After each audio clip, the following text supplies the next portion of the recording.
Well, it's Saturday evening, Saturday night, Saturday evening night, and we are live. See what we kind of trouble we can get in tonight. Yeah, buddy. So it was a beautiful day today, that's for sure. I mean, it was like 65 and sunny, clear all day long. What'd you say, Kim? Oh, my wife said it was 70. Tomorrow's going to be 75. Yeah, and I get to cut grass. Woohoo! But what? Oh, I'm gonna smoke a pork. Smoke a pork.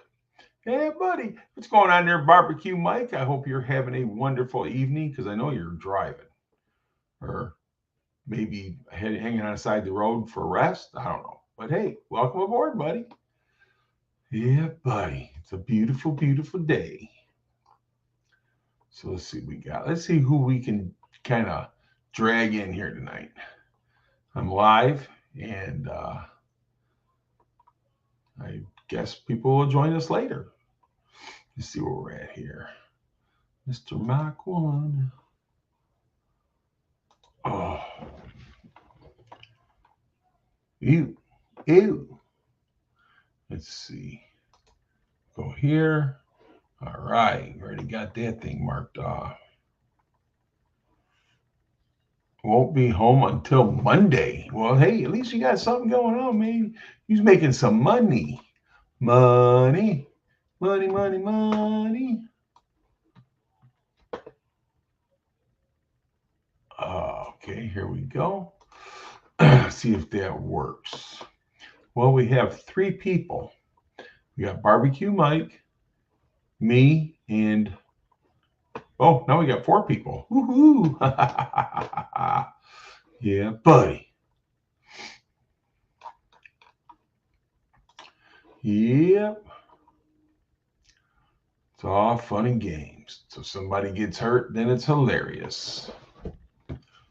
Oh man, I'm telling you what, I'm a little wore out, guys, girls, whoever's watching, whoever the four are that are watching. It's an infuriating dodge. You. Oh my goodness.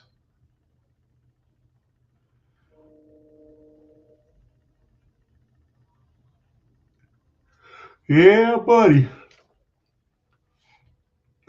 Oh, now we lost a person. We're down to three. Oh well.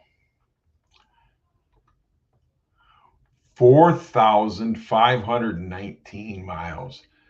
Mike, I'm going to tell you something, dude. Is that like 5 days this week? 6 days? How many days did you travel that many miles?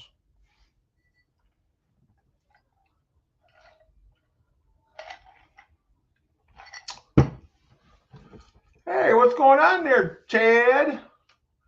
Slash Raptor. Brad. What am I yawning about? I'm old, dude. Hey, Frank These Things. What's going on, my friend? What am I yawning about? I'm tired, dude. I'm old, getting old. Look at all the gray hair. 7 days, dude. 4,519 miles in 7 days. And that's across country, right? Brad says, I hear you. Yeah, buddy. Brad, I think you're a little older than me, aren't you? I mean, I'm not saying that to be mean, but I think you are a little older than me. I'm still young. 59 and holding.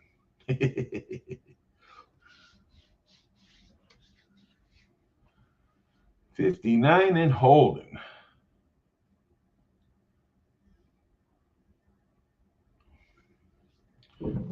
That soap dries my hands out so bad, man.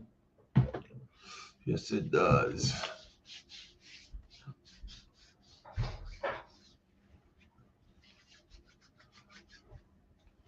Drives me nuts. Oh, there goes the wife.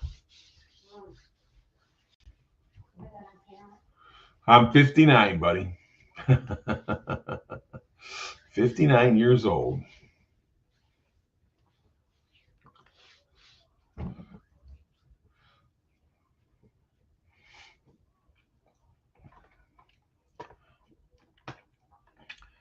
Arizona. Whoa.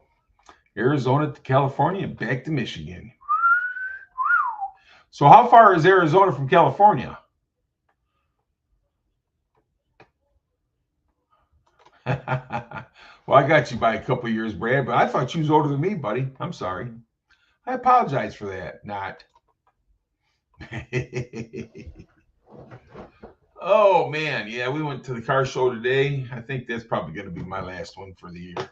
I want to start putting my stuff away tomorrow.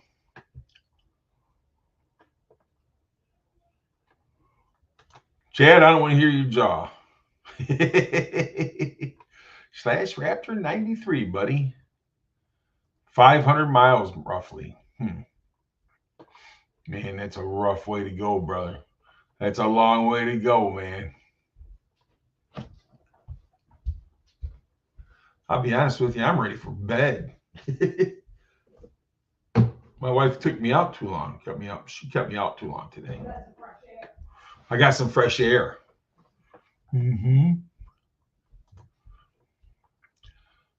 Mike, how long you been driving truck, buddy?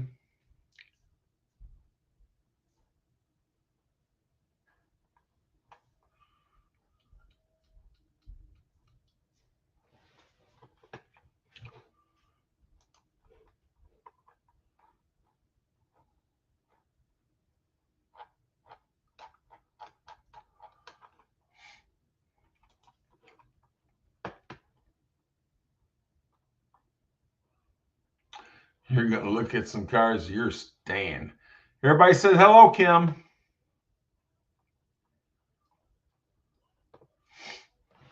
Yeah, man.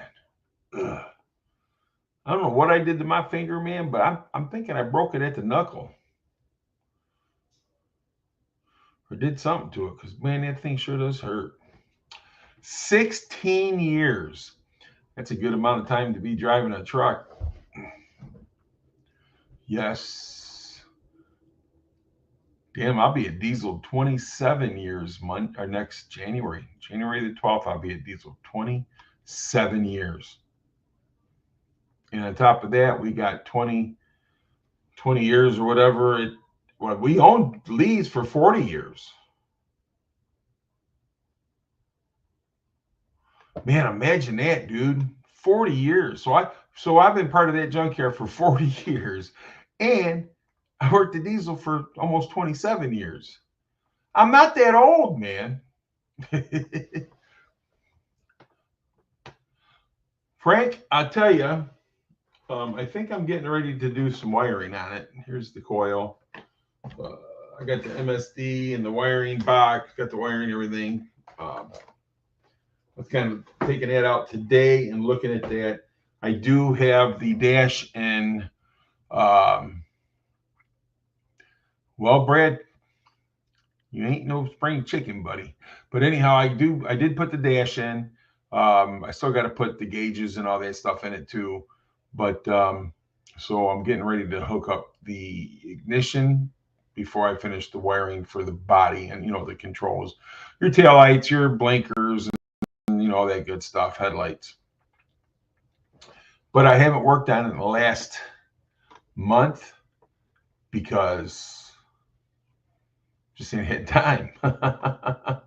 Plus, I wiped out on my bike too, so I got kind of like beat up and bruised. They're starting to heal though. That was a good long scrape there. Then my knee, I had a big hole in it, and actually my knee took the blunt of it, man. I couldn't hardly walk. Yeah, so, but I got right back on that road, that son of a gun. Do not let it scatter me. I've been busy for 40 years, Mike. You're exactly right. Now you're making me feel old. Stop it. Well, you are old, Brad. Yeah, you are old.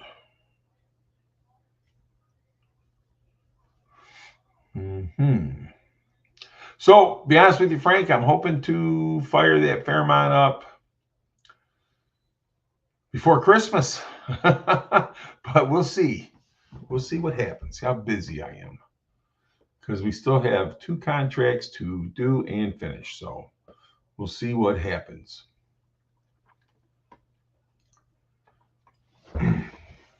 You know, and the thing about it is we sold that junkyard, um, and you know, my dad's 93 years old. And he's in good health. He's not bad, but I still got to take care of him too. So I still got 2 jobs, no matter what. Maybe 3. Depends on how you want to look at it. But my old man, he's a good dad. He's always taking care of me. He stayed in my ass a lot growing up, and you know, working at that yard. But he was always good to me, man. When I did good, he took care of me. Mike's Garage, what's going on, bro? Yeah, he was always good to me. He was tough on me. My wife used to get mad, and I'd bring her in here. She'd tell you, she'd get mad at me because, you know, I'd get these cars out of the yard and I'd fix them. You know, put trains in them or exhaust or you know just whatever needed to be done to them.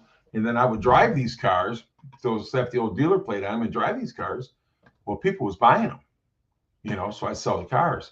But you know, my dad being the owner of the business, he was actually my boss, right? So I'd give him the money. My brother, they had the car lot. He would even, you know, say, "That's your money. You work, you fix those cars and sold them." But it's not my money. You know what I mean? So I used to get those cars and get them running, sell them. You know, had friends of mine that worked on cars. I'd have them work on some of them for us and that, and get that done. And then I'd drive them and sell them. And they thought that I should keep that money, but it wasn't my car. And I didn't use my parts. I used the parts out of the junkyard. I just put my time in it. But when I sold those cars, my dad always took good care of me. Well, that's cool, Mike. So you're just buying a little bit at a time so you can get those. So, I mean, first and foremost, do you think I should have kept that money? Or do you think I should have gave it to my dad and let him pay me? But he always took care of me. You know what I mean? I never went hungry. You can tell because I'm a fat boy.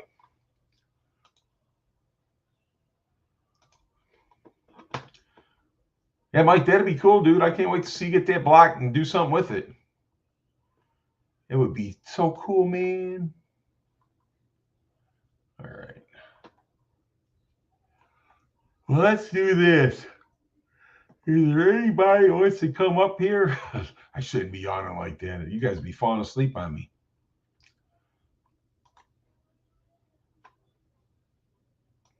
Family matters are family matters, but you got to understand, I helped my dad with that junkyard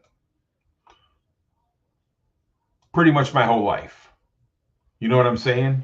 So it was at the point that, yes, I had some really cool trucks and cars, and we would sell them. Actually, the guy that we bought the junkyard from,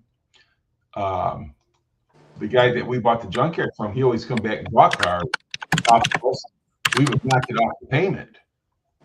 You know, that's how we got that place paid off so fast. I'm starting to think you didn't want any company for a minute. What's that, sweetheart? I was starting to think you didn't want any company for a minute. I couldn't get on the live stream. Oh. What, you just turn it on or something, Gary? I just put the link up. Oh, gotcha. But no, but like I said, I always gave that money to my dad because that was his money, right? It was his cars, his junkyard, his parts. I worked for the man. Yeah. So then he would give me a few $100 or whatever, and it was my pay for the car that I sold. It makes sense. I mean, reason why I said that is it's whatever fits best for you guys. You know what I mean? So my dad used to buy a lot of cars, and Brad is my witness. You know, that junkyard was always full, was it not, Brad? Oh, yeah. Always had cars till the day it was sold. Right. So we took and my brother had a car lot. My brother Ken, he had a car lot. And so my dad was keeping him up in cars, and he would sell the cars, but he would never give my dad his money. So my brother would yell at me saying, "That's your money." I said, "No, it's not. They're dad's cars." You was making the brother look bad. I guess. I guess. But you know, I mean, that's the whole thing right there though, dude. I mean, it's you're paying for a business, you know, And I always felt that I was just as much involved in that business as my dad, because pretty much all he really did was buy cars. So if you're asking my honest opinion, and you haven't asked, but my honest opinion is this: by giving him the money, it was the right thing to do. It would be equivalent to your dad having a store and you take money out of the cash register. Your dad would probably look the other way, but it wouldn't be right. Well said. Well said. He wouldn't look the other way. But you know how parents are sometimes. They, But I mean, the thing about it is that helped him, and it helped me in the long run. Yep. Yeah, 'cause you guys have a real good relationship now. We have a real good relationship now, and we had a good relationship back then. But he was on me, and I didn't like it. But hey, he called me an asshole, and I tell him it takes one to know one. I told my mom one time, I says, he talks to me. She goes, don't take it. Give it right back to him. So I started giving it right back to him. There you go.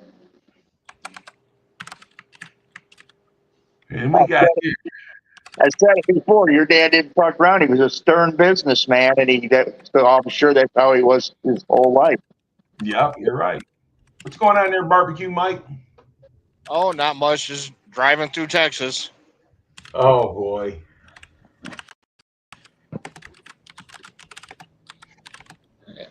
I should be in Oklahoma probably about another hour or so. How's the weather down there? 66 degrees and dry for now. 66. Dude, I'm telling you, it was beautiful here. Salty, what's going on, buddy? It's beautiful here all day. Yeah, it's been nice. Yeah, Carrie took her mom up north to look at the leaves and stuff like that, and went up there and did that stuff. So we usually do it, but we've done it so much it's all the same anymore. You know what I mean? Right. When the kids were small and stuff like that, we get up in the UP and they'd have those tunnel of trees and you could drive, you know what I mean? Yep. We went up there this year. I was disappointed in the tunnel of trees. To drive fully up there for 12 miles of that. Really? Yeah, I didn't do nothing for me. Yeah, when the kids were small though, it was different. We did Right. kids. But I've seen it so many damn times, I don't know. Yeah, she's just trying to build memories with her mom because we don't know how much longer she's got. She might outlive you guys. You never know.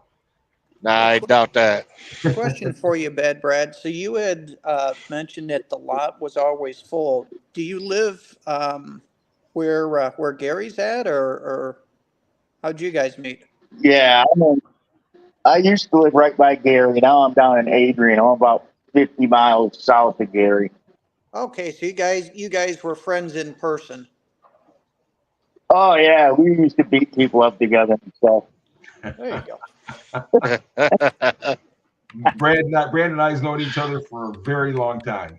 Oh yeah, long time. 30 years or better, 40 years. Yeah, more like probably closer to 40, Gary. Right. I know when you started at Diesel, you've been there, what, 27 years, you said?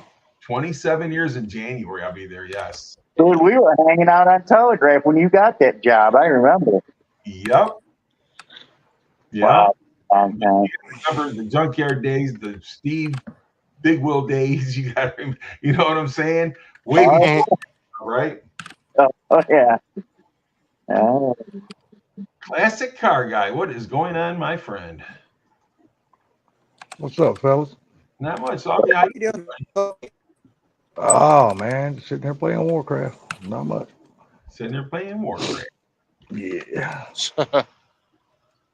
He's stuck on that, baby. Yeah, right now I'm just working the auction right now. And yeah, we used to do the auctions, man. And when I used to do the auctions on EverQuest, I just left the guy there because I had 2 accounts. So I had, one for the auction, and in case I needed a tank or a shaman or something, I had those on the other account too. But Most of the time, I just left them there in the to sell for me, and it wasn't nothing to make a million play a day. No, it's easy to make gold in this game. You just got to be willing to get out there and work for it. You know, it's not going to be handed to you. Here you go, Brad. Like mining and stuff, you just, you got to go mine the ore. Brad, that's funny, dude. Hey, what's going on? Smaky's Garage. Brad, are you the bad Brad from TV? What up? Whoop. Tana, how's that girl's eye doing, buddy?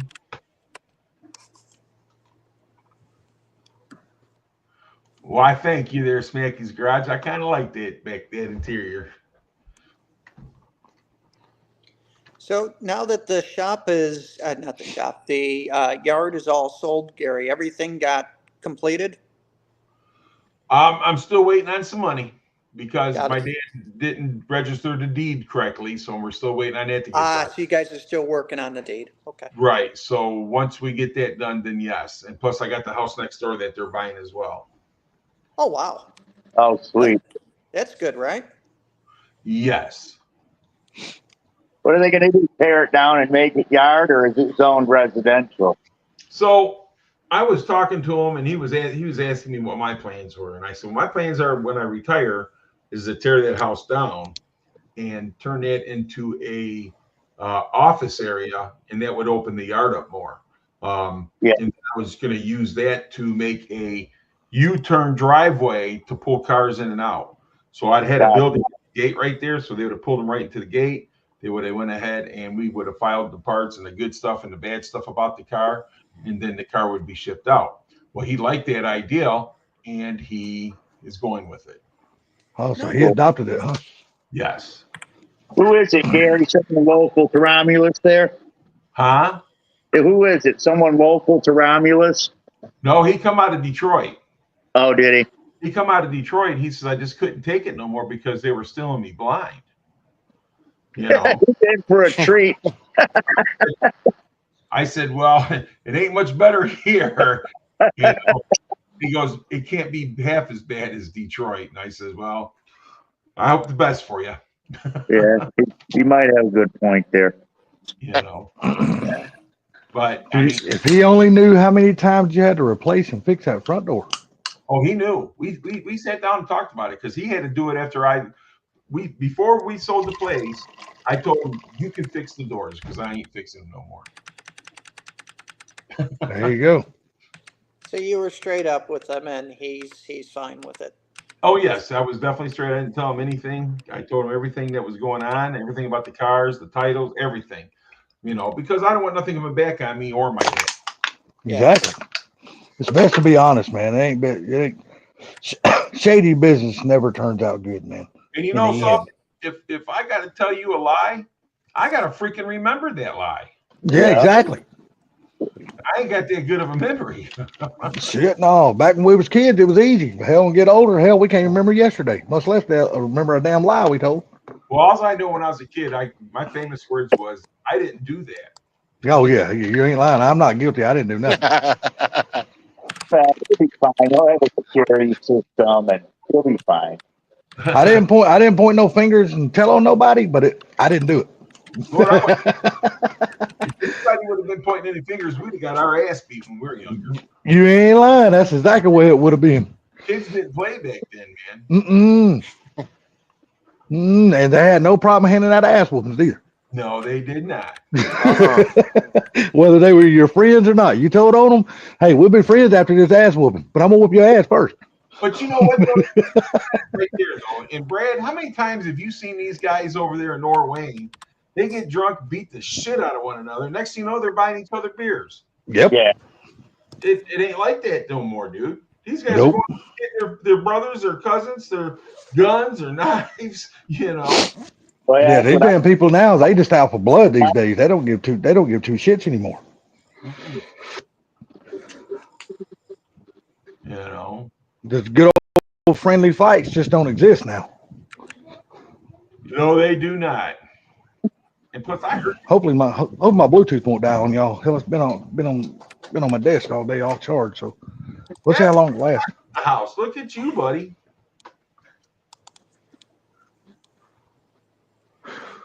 Hey, you know what, Brad? If I go to Ford Takeover next year, dude, I'm going to drag you down there with me. Yeah.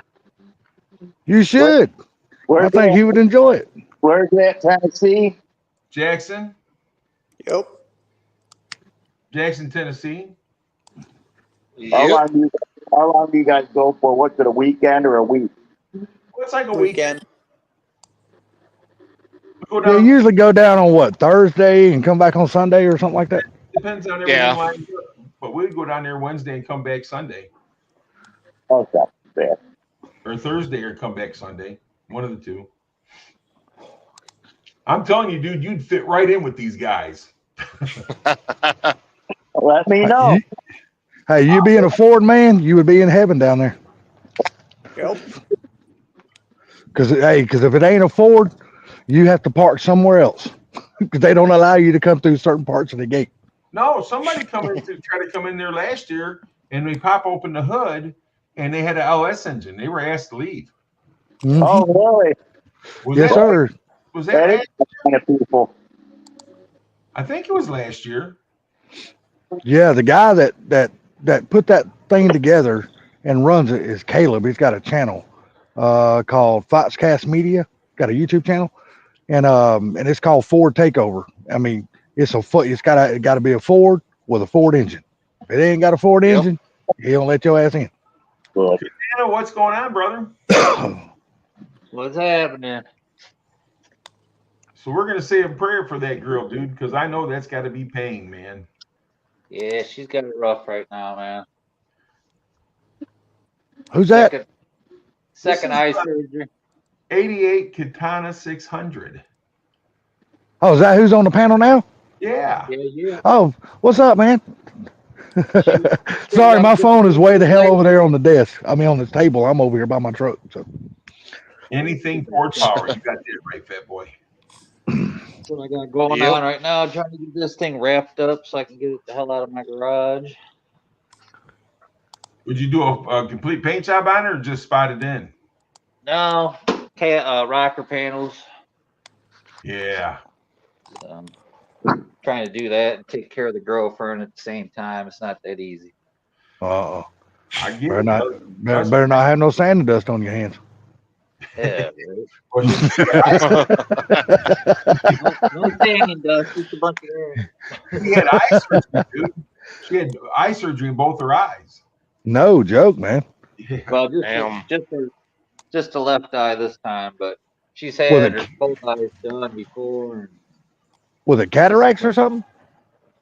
Yeah, I think it was cataract surgery the first couple times, and then the one doctor tore her retina.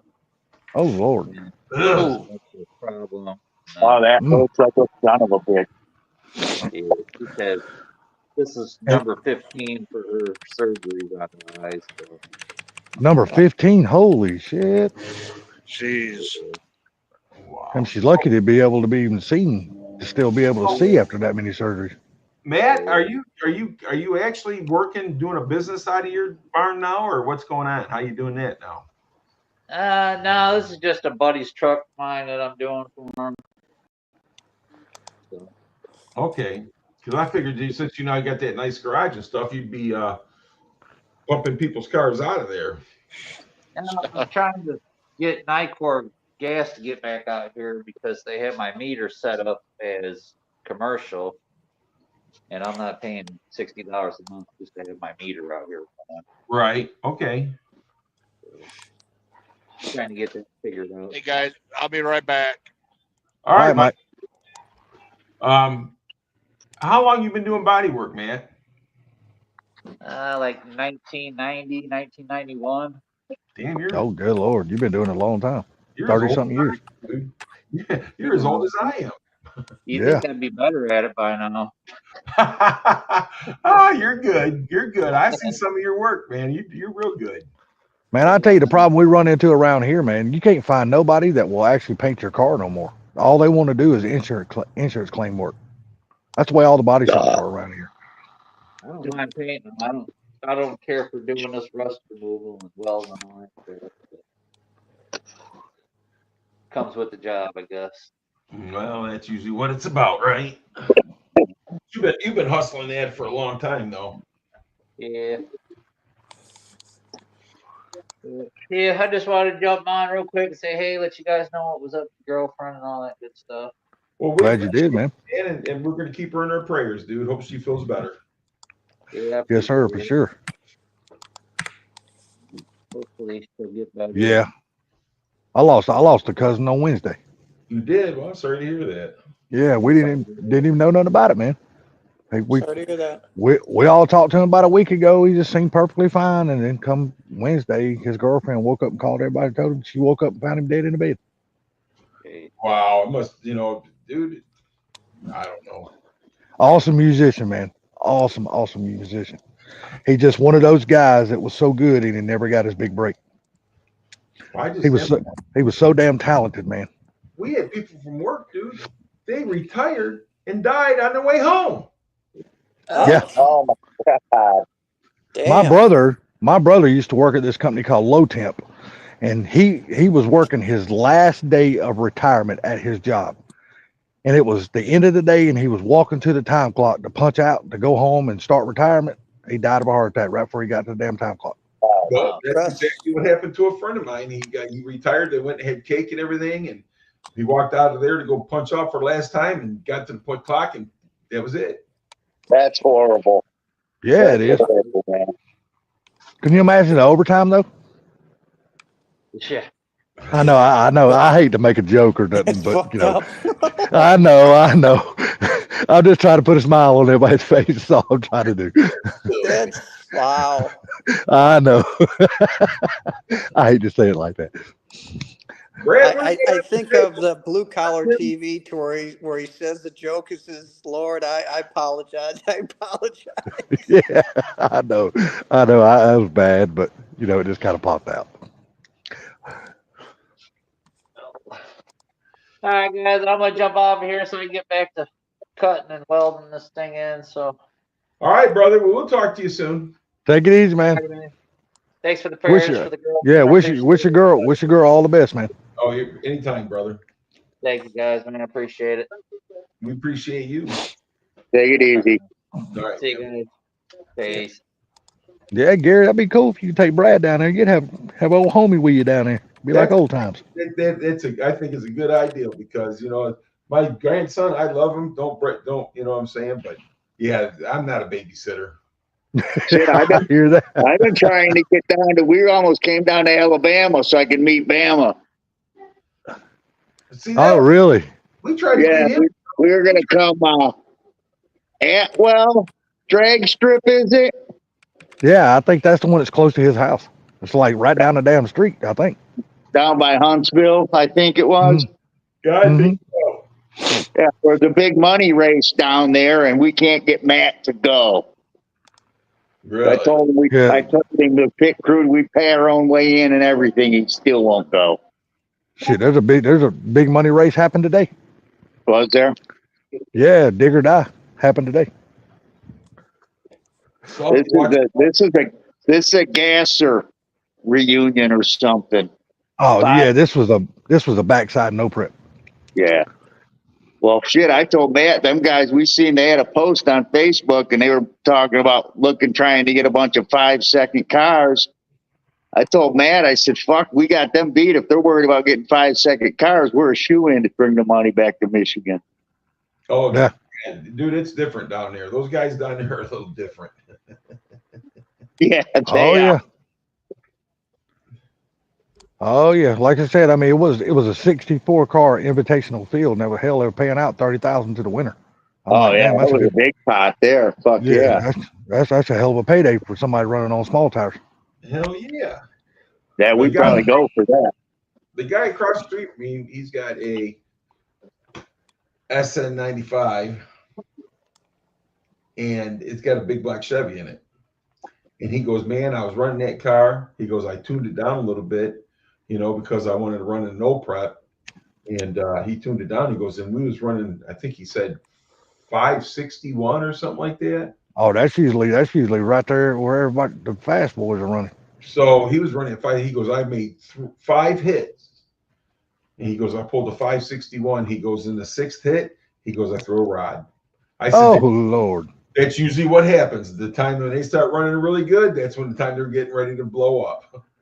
That's see, in this- that's in the 8th mile, right? Yes. Yeah. This year they done something different than they've ever done. This year they actually allowed a day of testing. They tested all day yesterday, and then they had to race today. They've never done that at Dig or Drive before. No, they usually don't give you a lot of test time. They give you no testing. At Dig or Yeah. Die, usually it's none. It's right off the trailer. Yeah, same with the gassers. So here's a question for you, Salty. I know that you'll get a better run if you're able to test that whole day, Mhm. but wouldn't it suck to be the guy that's testing and you blow your engine right there and you're out before you even have your first race? I watched two guys do that exact same thing yesterday. That would I could see you get better times after testing. I totally get that, but I mean to blow it up before the actual first race, because dude, I'd be pissed. Well, see, you got to look at these guys, man. You got to look at these guys with these small block Fords, big block Chevys, small block Chevys, LSs and stuff. I mean, turbos rule that way of racing. So, and you got to remember, they're popping 30, 35, 40 pounds of boost through that damn thing. They're leaving on like 5 pounds, 8 pounds, 10 pounds. But by the time they go through the traps, it's 35, 40 pounds. I don't give a damn what you're running. Those connecting rods can only handle so much stress. I don't give a shit what it's in. Yeah. We blew a motor this year. We blew a motor at the beginning of the year. Had one built, put it in the car, blew the car up the next race, pulled the motor, had another motor built, and then it went 580 or 480. I'm sorry. Yeah, 480. Now that's getting somewhere. Well, I'm glad Yeah, it it's me. ran, because if it would have blown up again, I would be in freaking tears and be like, season's done. Hey, See, that's why I really like Turbo John so much, because all the other guys, they always want to dodge the big hitters. Turbo John's like, hey man, we got to race the fast guys at some point, so we might as well get them out of the way early. Either we're going to win to them or lose to them. You know, Fuck yeah. we got to race them at some point. I just get a kick out of these guys. You know, they say, hey, man, I can beat anybody. I got a 4-second car. But you know what? At that race, at that time, we don't know what's going to happen, right? Exactly.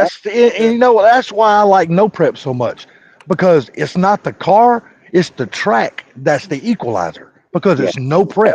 And the driver. Yeah, you got to figure out how to put the power down and get it down the track. I don't give a damn if you got a car that runs 390s. If you own a car on a track that takes no rubber, you ain't running 390s. I don't give a damn how fast you think your car is. You ain't going that fast. And it's a team effort. I mean, the whole team has got to be, good, because if the rest of your team sucks, I mean, you're screwed at that point. Mike, there's guys down there that don't even have a team. It's a one-man show. He's But the the driver, thing is tuner, that- chassis guy, and guess what? He's winning. But I mean, That's why guys get on there with their wives, dude. Exactly, Gary. Exactly. Yeah. But look, We got a driver and a backup girl. we got funky in the house. Yeah, some of those backup. Funky. girls- Oh, some of the back. Hey, boy, back in the day, what's his name? Used to have that backup girl in NHRA. Always wore that white suit with them long boots. Oh, God, what was her? No, not Linda Vaughn. She was the Hearst girl. Linda Vaughn worked for Hearst. Yeah. No, what was that? Jungle Jim, I think his name was Jungle Jim. Yeah. God, that chick was always, boy, she was always hanging on my wall. I ain't gonna sit here and lie. She was on the wall and hanging in my shop, dude. She was gorgeous. Jungle Jim. What was that, Gary? Jim was from New York, wasn't he? I still didn't hear you. Say it again. Jungle Jim was from New York. Go ahead. Mike, hold on. Mike, hold on a second. What was that, Gary? The one in the wall in front of the toilet. Hey, I won't lie. She might have been there too. Hey, dude, she was fine as hell, dude. Were you flushing the twins? she was gorgeous, man. All right, now what would you say, Mike? So Jungle Jim was from New York, right? I don't remember where he was from, but I just know that chick he had back in his car up, man, she was a fucking knockout, dude. Because I know my my buddy Matt that's down here in North Carolina. He had mentioned some people that he raced back in the day up in New York, and he mentioned Jungle Jim. So that's why I was like, oh, okay. I wonder if that's the same guy. Yeah, Jungle Jim was a bad dude, man. He had a badass hot rod. If I remember right, didn't he have a damn funny car Vega there for a little while? Yes. Jungle Jim. But that's back when racing was good. Don't get me wrong. I mean, the racing we got today is good, but back then, man, it was awesome back in those days. It was so much fun to watch. Dude, listen, he collided with a SMPTA bus, transit bus, head on September 9th, 1997, killing him. Jungle Jim, Yeah. that's a hell of a way to go, ain't it? Yeah, but he's had a number of cars. He's had Vegas, Mazdas, Corvettes. Pam, that was Yeah, Pam, she was bad, Yeah. dude. She was a gorgeous chick. She was to me, I think she was the original, I say, beautiful backup girl that really let the guys in the stands fucking look over at their wife and say, "What the fuck am I married to you for?" And how that he was from, I fucked up somewhere in my life. Uh-oh, the boss came in. So Jungle Jim. Salty. One thing you got to remember: there's the inside voice. You don't let the inside voice out sometimes. Jungle That Jim. gets you in trouble. Yeah, dude. Jungle Jim was from Montgomery County, Pennsylvania. Oh, he was PA, huh? Yeah, because I remember Matt talking about him. Yeah, My Jungle wife Jim was a bad dude, man. Say hi to Sandy, Gary. Hi, Sandy. How are you? I'm all right. You probably don't even remember me, honey. Honey, I remember you. Trust me. Oh, yeah? And what exactly do you remember? I trust me. We're not going to get into that right now, but I remember you. Yeah. I was I only don't having fun. I don't want to bring up Jackass's name. How's that? I was only having fun. Huh? Said I was only having fun. We all were having fun.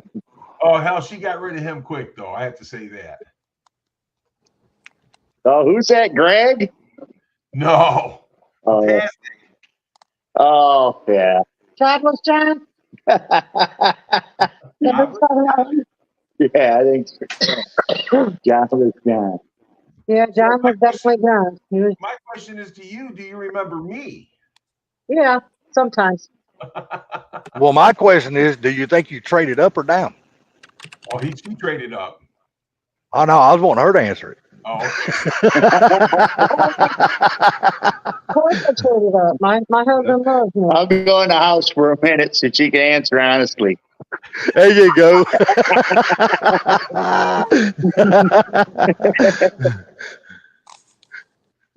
No, Hell, being put on the spot, ain't it? I haven't heard him called Jobless John in a long time. dude, you know what? I had to get to the point where I just had to unfriend him, man. And me and him were good friends for a long time, but he just, yeah. Yeah, all he talks about is hunting. Yeah, his son, he never done nothing with his son or nothing like that, dude. He really, Well, we won't go there. yeah, we'll be nice. Yeah. He took better care of other people's kids. Let's put it that way. He did. No, he did, dude. He did. Oh, man, hey, Billy's daughter still remembers John picking her up from school every day. Yeah, 'cause Wondering why her dad wasn't there. John was scared. John was scared Billy kick his ass or kick his ass out. All them guys were Donnie Fisher, John Tasnick, all of them were. Dude, listen. I would go in there, man. And those guys were cleaning the house, scrubbing the walls, doing dishes. Am I lying, Brenda? Am I lying? No, fuck no, you ain't lying. Hey, telling you, dude, it was, hey, dude, he had it going on, man. They were making deliveries for him and everything. Okay. Like you said, he'd have kicked their ass if they didn't. He would have kicked their ass. Oh, Billy. All I got to say is I right there. Billy was mean as a rattlesnake, wasn't he, Gary? But I'm going to tell you something. If I wanted anybody on my side, he's the man I want on my side. Oh, yeah, for sure. I remember when he tripped over the bar parking lot and fucked up his ankle because I was trying to fight some dude in a bar. Yes. Luckily, Billy was usually there because we go to the bar and she'd start a fight with the biggest guy there. And me and Billy'd have to fight him. Usually, Billy took care of it. Exactly. What's going on, Mr. T? Hey, what's up, gentlemen and ladies? Living the dream, baby. Everybody Hey, doing well? Hey, what's going on, my friend? Chilling. I honestly have to say, if you, I can't even think of the name of the bar now. Greg's Emergency Room. Is that right? If you didn't see a fight there, then you wasn't. The bar was closed. Yeah, the bar was slow for sure. Yeah. That shit. What's going on, everybody? Everybody doing well? Doing great. Very well. That's cool, man. Good stuff. Glad to hear that. D, you doing all right, buddy? Yeah, man. Gary, they let the dog off the chain. They did. They let me roll. They're letting me roll by myself, solo. My first sergeant, my sergeant trusts me so much. He's like, I ain't got nothing to worry about you, man. I know you got this. But you do. You know, I'm you've been very, very, very blessed. How long you been doing this for, T? Well, but I never had to do real more civilian type police work, like common police work. Everything I've done was more specialized. Right. Where it was with immigration, it was with security versus coming into a building and things of that nature. And entering in and behavior detection, bomb detection, all that kind of stuff. So, you know, this is more like it's like local law enforcement. Okay.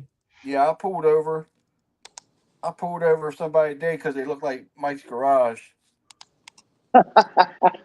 Kidding, Mike. Kidding. It was you, huh? Well, Dick. no, these dumbasses want to fucking run a stop sign right in front of me. I'm like, are you serious? I didn't run the stop sign. I said, did all four wheels come to a complete stop? Then you ran the stop sign. You rolled it, and you didn't just roll it. You went through it. So I had some woman doing 30 and a 15 with a bunch of kids around. So I had to pull her over. I had a guy run a red light. Had some other guy in an Audi S4, S5 actually. He blew by me at such a rate of speed. Had to catch him. So very productive day out there on the mean streets. You're having fun. All this took place on the base? No, off base, on base. I had jurisdiction off base to a certain degree. Oh, okay. So, yeah. But they let the dog loose and said, go get him. Yeah. Good deal. And my boss is like, man, I love that because I'm not like some of the other people. They just sit around and wait for the work to come to them. Where I go and I find work. And he appreciates that. So, yeah, it's good. I'm just very, very blessed. But now I'm on the live stream with my friends. Let's talk about them again. Well, there you go. Yeah. I'm going to make Brad go to Fort Takeover with me next year if I go. Are you? Yeah. Right on. Let me know. Remind me, Gary. I need a month. Just let me know a month before. Oh, trust me, you'll know. Oh, you'll know. That is the truth. Well, my buddies, I got some guys I'm working with out of California, and really cool cats, man. Really cool dudes. And tomorrow, well, my buddy's birthday was the other day. The one young guy, He always wants to work with me, wants to learn from me and everything. So I said, man, you guys haven't had a homemade meal in about 4 weeks. So I'm making them up some pork al pastor. I made everything myself for that, and then I'm making up some it's called a Mexican street corn salad. Oh, okay. Yeah, man. I've had that before, but there's different varieties of it. So Oh, you ain't had this one. I'll have to make you some of this when we go to Ford when we go to the takeover of the Fords. okay. Bad Brad, I'll bring you a bowl too, buddy. Sweet. I'll be hungry. And Mike, Break I got my you a bowl appetite. too, pal. I have to honestly say they don't have that many good restaurants down there. It's very few and far between. I'll tell you what though, when Barbecue Mike brought that barbecue down that year, man, that was probably the best food that Jackson, Tennessee has ever seen. I bet. I'm telling you, for real, right now, that guy is the real deal, Holyfield. Well, you know what? He's going to be back down here next year. He's got that Mustang.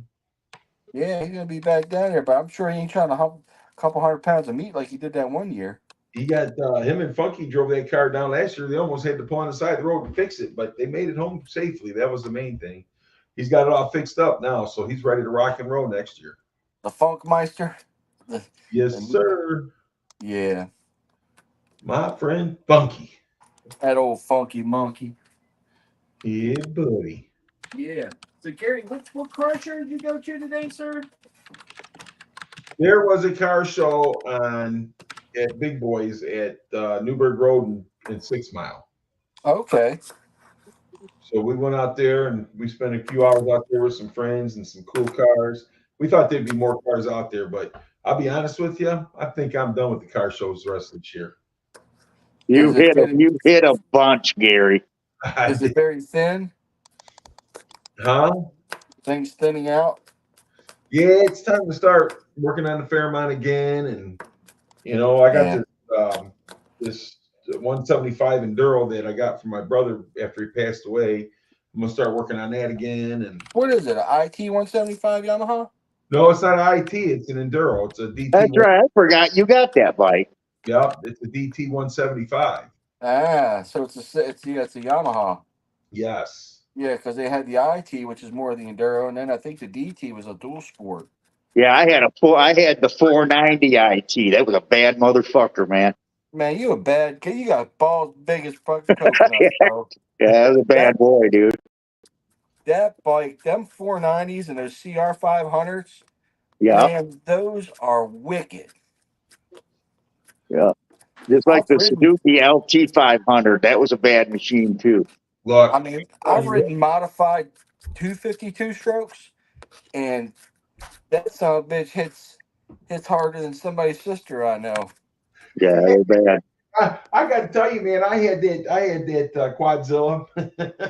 Yeah, and I was going down a path up north, up in the UP, the 2-track. Uh-huh. I had that thing wide open, dude, and I started feeling sick because the trees were going past me so fast. Wow. Yeah. It just I got dizzy while I was riding that thing, man. I had to slow her down and stop. those are freight trains, man. They're badass. Well, that's cool, Gary. I'll tell you what, the parts are becoming so expensive if you can find them, and those bikes are becoming so expensive if you can find them in a semi good condition, something that's repairable. Right? Oh yeah, big money. It's They're stupid. big money, dude. All that shit we used to play with Gary is just big money now. It is. I would love to find the old XR 350 like I had, and they're just stupid money. I'm like, I could almost buy a brand. That bike is more expensive than it was new. Look, Yeah. I bought that DRZ 400, dude. I paid $6,999.99 for it. Was that brand new, Gary? That was brand new. Yeah, brand spanking new. I've been looking at one of those, and I can't. They're crazy down here in Florida. They want to put on almost $2,000 in between freight, assembly, and everything else on these bikes. I'm like, are you retarded? I know what it takes to build these bikes, how they come, and how the game works. Y'all are just raping people. They are. Yeah. Fuck yeah, they are. And the materials are no better than they were. Right. It's Well, the same bike for 25 years. Stop playing. I bought that Suzuki from Rutman, and that dude, he got mad at me because I wouldn't do a service plan on it. I Yeah. said, if I need to fix it, I'll just do it myself. Yeah. Oh, and you know, I'm going to tell you, so mine and my wife's name got put on this bike somehow, right? And just to be a dick, he put my wife's name before mine. And I don't Oh, care. wow. You know, I don't really care, but he just did it to be a dick. You know should how- have punched him in the throat, Gary, because, hey, back in the day, I knew they didn't do nothing. So someone we knew from Captain Miller's bought a brand new King Quad. Really? And we paint marked.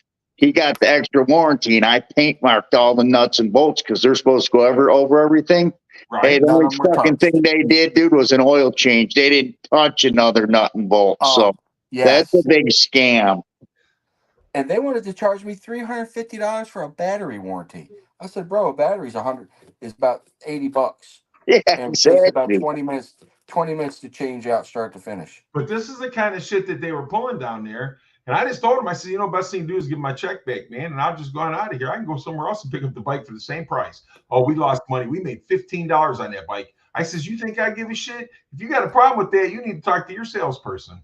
There's 2023s on the internet down here, and they are not budging. Bro, it's 2020. We're getting ready to go to 2025. Yeah. And you got 2023s left on the floor. Time to have a blowout. You know, well, I can tell you right now, I used to work in the industry. So after a certain period of time, you start to play what's called floor planning. And that bike will cost you like $80 a month to keep it after a certain period of time. So you want to rotate and move your inventory. So you get a bike that's been sitting. It's time to do a little wheeling and dealing, get rid of it, because at this point in time, you're nothing but lost money. on the Yeah, whole yeah. thing. I was gonna say you're losing money. It's the same Yeah. thing in these car lots. They do the same thing. If they're on there for so long, they start getting charged. Yep. That's why I got that Raptor so cheap, Gary. It was sitting down there for 5 months, almost 5 months. No shit. Yep. I looked it up. What I did was, and this is for anybody in the chat, if they offer the free Carfax, look at the Carfax, and it's going to tell you when it changed hands, because and it'll be dealer, blah, blah, blah. And I looked at it and I said, damn, this one right here is a beautiful truck, and I can wheel and deal on it. So that's what I did. Well, that's cool though. I mean, you should be able to do that. But yeah, like I said, I paid, $7,000 for that bike. But anything close to it, like the Honda 450s and shit like that, they're 10 grand or better. Yeah. That's like the KTM's. Like I love KTM's. I've owned several of them, but not working at a dealership, I can't afford them. I like that Honda. The African Twin's a bad boy too. Yeah. What do you think about that DTC type transmission where it's clutchless? Yeah, I've been looking into them. It's a neat deal. Yeah, it is. I like it. I got to get a sidecar for mine so I can ride Mike's garage around in it. I'll have my buddy Mike in the side blowing bubbles, bubble hubba bubba, looking at Blowing people. bubbles with his helmet on. Yeah. Hey, we'll be looking like T. Jack Nicholson in Easy Rider. So T, I got this question, and I don't know if you want to answer it honestly. You ain't dreaming about stuff like this, are you, my friend? Tic Tac and to the MF and no. You know he is. He wouldn't say it if he wasn't. it was too Salty? detailed. Salty, I'm loyal to only one person, Salty. Some people don't think that deeply on the subject if they ain't thinking about it. Good point. Good point. I just busted Mike Stones because I like the guy.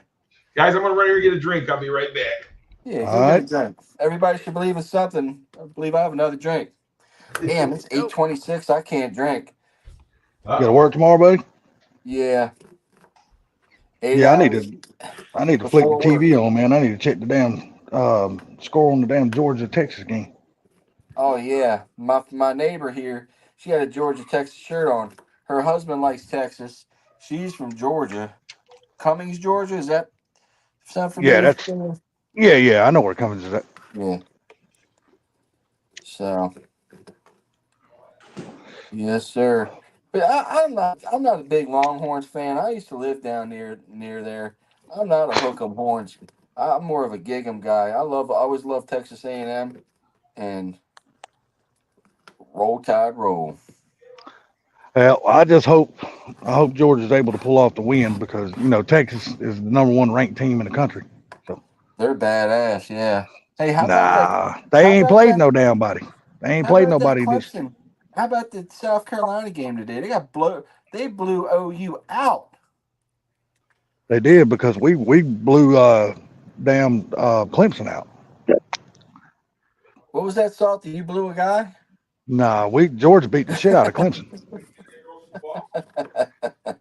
So Clemson Clemson was able to beat OU today. Yeah, I think they fucked them up bad. Yeah, because we fucked up Clemson bad. They put points on Clemson. They put points on OU like nobody's business. What, Yeah, like basketball scores or what? you gotta look, man. OU ain't been a good team in a long time. So Yeah. they used to be a good team once upon a time, but I don't know what is going on with that team and that college and shit like it. It's like they just don't even give a damn about the coaching staff anymore and the recruiting and shit. I don't know what's going on with it. True that. They don't put a whole lot of effort in it. Nah. With the portal being the way it is today, it's not hard to get people. You can just go out on the portal and get people, but they just don't ever seem to pull anybody in. They just let them go. And they just they pull the damn the third, fourth stringer guys out of the portal. I'm like, what you pulling those guys out for? You gonna win? You want to win now, or you want to win 10 years from now? Yeah, for real. You know what I mean? I mean, what about the guys that are going to your college now? The people on the team, they want to win now. And in a few years, their college career is going to be over with.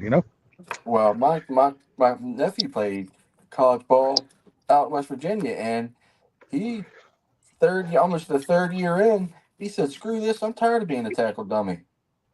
Yeah. I mean, that's the way it is, man. They get some new guys in for the next year, and the next thing you know, he's changing positions again. So Georgia got like that. Georgia got like that through the late 80s and early 90s. They got to where, I mean, nobody thought Georgia was going to win anything. And then finally, they made the turn in their damn college and they done something. And hell, it took them till the damn late 2000s to do anything. But hell, when they came back strong, they came back stronger than anybody in the country. Only thing that came back stronger than Georgia was your bad breath. Well, in the mornings it could be. Before I make it to that toothbrush. Your damn breath smells so bad you knock a buzzard off of a shit truck at 100 yards. Well, yeah. At least I ain't got to go far to go get that motherfucker. I ain't have to waste no ammo. I kill him with silence. Oh, my man, Salty. Nah, man, I'm sitting here playing chef for the dog again. Are you? Hell yeah, cooking her damn chicken and rice. Damn dog eats better than I do. Well, that's what my making dog this salad right now. What was that, Gary? That's what my dogs eat. Sometimes Kim will be preparing her chicken. I'll be like, man, it smells better than what we're getting ready to eat. Yeah, I know, right? Yeah, I mean, because I always buy that damn grass-fed beef. The green label stuff at the grocery store. So I don't ever buy her just the old cheap shit. Oh yeah, that's just high, dude. It ain't cheap at all. No, no, it's more than what costs more than what we're eating. Yeah, but she's funny though, man. I mean, if I buy the cheap Walmart, the great value kind of chicken, whatever, you know, that dog, for some reason, she knows it's not her regular chicken. She won't eat it. That bitch will just starve. Oh, I tried a She refused to eat plant-based. it. I tried a plant-based diet once. It was all right, but I was stoned all the time and needed to eat some meat. Yeah, hell yeah. you know how I got a vegetarian diet too. The cow eats grass and I eat the cow. There Damn you right. And there you go. I'm all about that shit. go. Fuck They yeah. tell me I got to take red meat out of my diet. Shit, you might as well going to kill me, dude. Because ain't nothing else going to satisfy me. I mean, look, you can only eat so much fish and Yeah. chicken and stuff like that. You know, you got to have a hamburger or Yeah. a steak or some shit. You know, Right? My just can't eat cardiologist chicken told me all the that. damn time. Yeah, my cardiologist said, you got to cut out the red meat. I said, look, dude, I was born on a beef farm, man. I said, Hell yeah. I'll eat steak till the day I fucking die. He said, Brad, you at least got to start cutting the fat off it. So that's what I do now. Hey Brad, you know what? You know what my doctor's got me doing? Because my cholesterol is not bad, but my good cholesterol Yeah. is fish oil. I just take this Yeah, fish I was oil on pill, that and for a while. it don't taste like nothing. And my overall cholesterol's improved with the good cholesterol. So Yeah, if your bad cholesterol, wait, how's it go? I think my bad cholesterol was low, and I think that's when they put me on fish oil. yeah, I didn't want to go on any medication.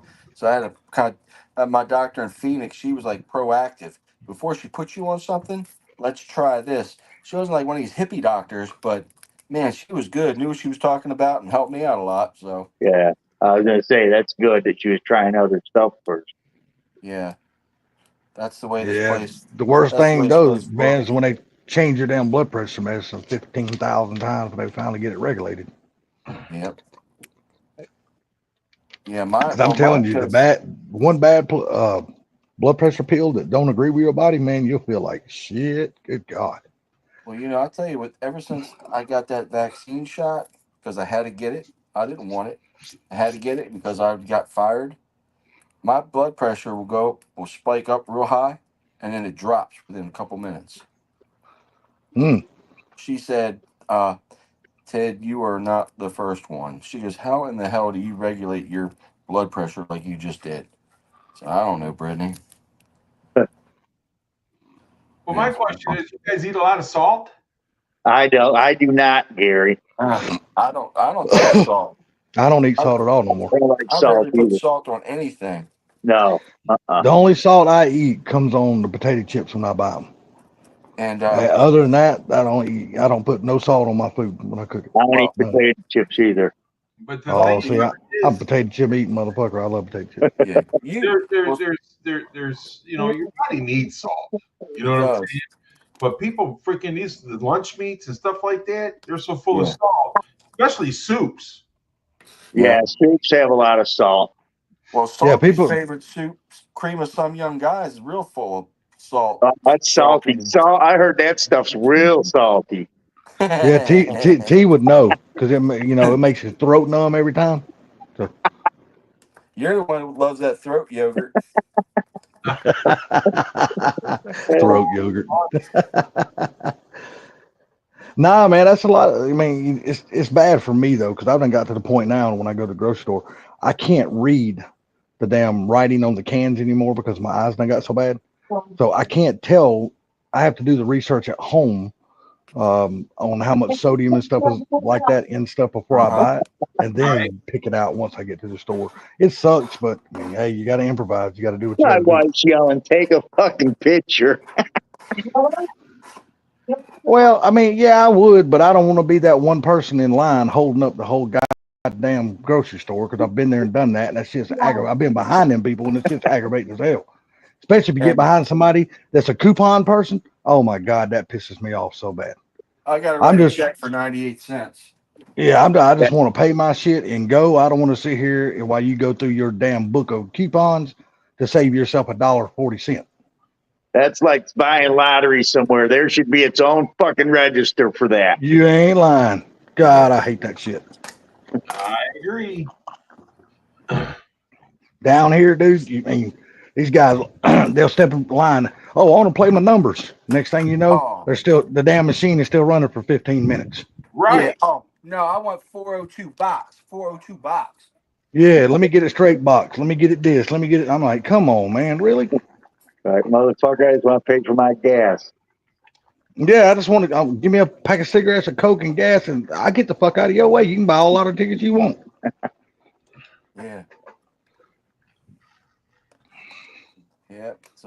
It's a crazy, crazy world out there, fellers. The problem is though, is there's so many damn foreigners, and I usually, y'all know me. I usually have another saying for that, but I kind of toned that down these days. So many foreigners like the Indians or wherever they from, India or whatever damn country they're from, they come over and buy these stores. And if you ever notice, the very first thing they do is when they buy a store, they go in there to the restrooms. No public restrooms. The very first thing they do is set the restroom to the public. Yeah, because they ain't dumb. I'm like, you saw the man. My wife used to work at the hotels up here at the airport, and the foreigners were the nastiest. Yeah. Yeah. For sure. Yeah, for sure. I'm like, I remember back in the day, back in the 80s and the 90s, early 90s and shit, where you could go to the store and actually use the restroom that they have in the store. You can't do that shit no more. Nope. You got to get a key, get a code. Oh shit, they don't even do that no more. They just put on a piece of paper on the door. No public restrooms, period. They don't let no damn body use it. And the reason why is because they're so damn nasty, they don't want people to see it. Yeah. No, it's because the people are nasty, man. My buddy runs a gas station in town here, Gary, and dude, you wouldn't believe the shit. They do the same thing. The day shift lets everyone use the bathroom. Donnie tells them, nope, that motherfucker's out of order. Dude, he said, hey, 2 or 3 times a week, there's shady woman's underwear in the bathroom. I said, come on, dude. He goes, yeah. He goes, a lot of people just shit their pants and then throw them in the garbage can at the fucking gas station. I've heard that they do that at Diesel. They do it at work. Yeah, crazy. The people that clean, the janitors that clean the bathrooms at work, they say that these women, they stick their tampons and their pads and everything to the wall. Yeah. Damn. I wasn't going to say it, but yeah, they do that shit too. That's some nasty ass women that does that shit, man. No, but the guys, they're just as bad. They can't even hit the damn toilet, man. They piss all over the floor, you know. Shit. There's people that's walking in there and couldn't hold it and shit right in the floor. Yeah, that's why you stand back 3 or 4 feet and you aim at that motherfucker. You're like, I ain't standing in these other 15 dudes pissed so I can use the restroom. Fuck that. I want that shit on my shoes. I gotta take my shoes off when I get home. Put a sign up in the women's bathroom. If you shit in your pants and put them here, call Salty. He is into that kind of stuff. That's fucking gross. Salty fucking marry her. I mean, it is, man. It's just nasty. I mean, it's hard to think that women could be so nasty and put their tampons on the wall and shit. I mean, what kind of fucking women? What kind of fucking women does that, man? Barbecue Mike said, "Funky, tell you how skanky motherfuckers." And Funky says it rides good now. So Barbecue Mike's good to go. Oh, good deal. Glad to hear that, Mike. No, I'm just saying that's some nasty ass women, dude, that does that shit. I wouldn't even want to even know women like that. Yeah, I've never went into a public restroom and shat on the wall or nothing. Nah, that's fucking nasty, dude. That's the last thing I'm thinking about. Pooping on somebody's wall. I know it's funny if you think about it, but it's nasty as shit, man. I mean, you know, and one of the guys used to be, and you know, we've all heard him sing before. He used to be one of the world's worst at doing that shit. And that was Ozzy. He used to go in there and absolutely destroy fucking hotel rooms. Yeah, they didn't call him the madman for nothing. No, he absolutely destroyed those bastards, man. He didn't get, well, I mean, the guy had so many millions, he didn't give a damn what he done in those rooms. But it's still, I mean, just nasty, man. I've given them some nasty fucking human beings that does that shit. Have you guys ever gone to a hotel room? It's just you, the wife ain't with you, and you're taking a shower and you take a piss in the shower? I don't do that. All right. I'll do that at home. No, I don't do it at home or enough. It's a hotel. You just like, fuck it. Most of the time, I piss before I get in the shower. Yeah, exactly. It's kind of like going to bed, you know. You piss before you go to bed. You piss before you jump in the shower. So I don't. Yeah, and then when you get our age, you piss 4 more times before you wake up in the morning. Listen, yeah, no, I know how that goes. I know how that goes. That's just the way it is. Shower? You're taking a shower. You're like, I gotta take a piss. You're like, fuck it. But the thing about it is that I don't do that because other people have to clean that shit up, and I think about those people. So that's why I don't do it. when I had to wear my colostomy bag, I couldn't take a shower with that on there, man, because I couldn't wash the stone. Oh, so you pissed in the shower. So shit, I pissed on him. I pooped in the shower. I'm sitting here washing my hair, man, because you couldn't feel it coming out. All of a sudden, I feel something on my foot. And I open my eyes, and here's a big old brown turd on my foot. Did you do the waffle stomp? Huh? Did you do the waffle stomp? No, man, I just took That gives new meaning to stomping shit. I went over the shower curtain and shake my foot off over the toilet. And then rinse my foot off. In the toilet? Yeah, like I said, that gives new meaning to the word stomping shit. Hey, Gary, shit happens. Yeah. Go ahead, Mike. We was going down to Tennessee or Kentucky to clean up my dad's house when we sold it down there. And I was wearing that colostomy bag. And I looked at my dad and I said, I got to stop because this bag was getting freaking heavy, right? And I'm looking at my dad. I said, we got to stop, man. I got to change my bag. And he goes, okay. So I go in there and I get in there, dude. And when I pulled my shirt up, the bag was so heavy, it flipped on the ground and shit went everywhere. Oh. My God, it was the most smelliest. And people were fucking gagging in there, dude. I swear to God. So, I had to change my bag. I couldn't put another bag on there. So I had to go out to the car and change my bag on the side of with the door open, the back door open of the truck. Oh, geez. It was freaking horrible, dude. Oh. Do is they look at you and it's like, what the hell? And you just say shitter's full. I hit the floor, dude. I mean, you could hear people gagging. They're like, people gagging. So I'm a Mason, okay, Masonic, and we're doing a walk for a guy, and I had my bag on. I had my suit and my monkey suit on and everything, my tuxedo. And I'm walking this guy, and I farted. And so the bag blows up. Poof. And then...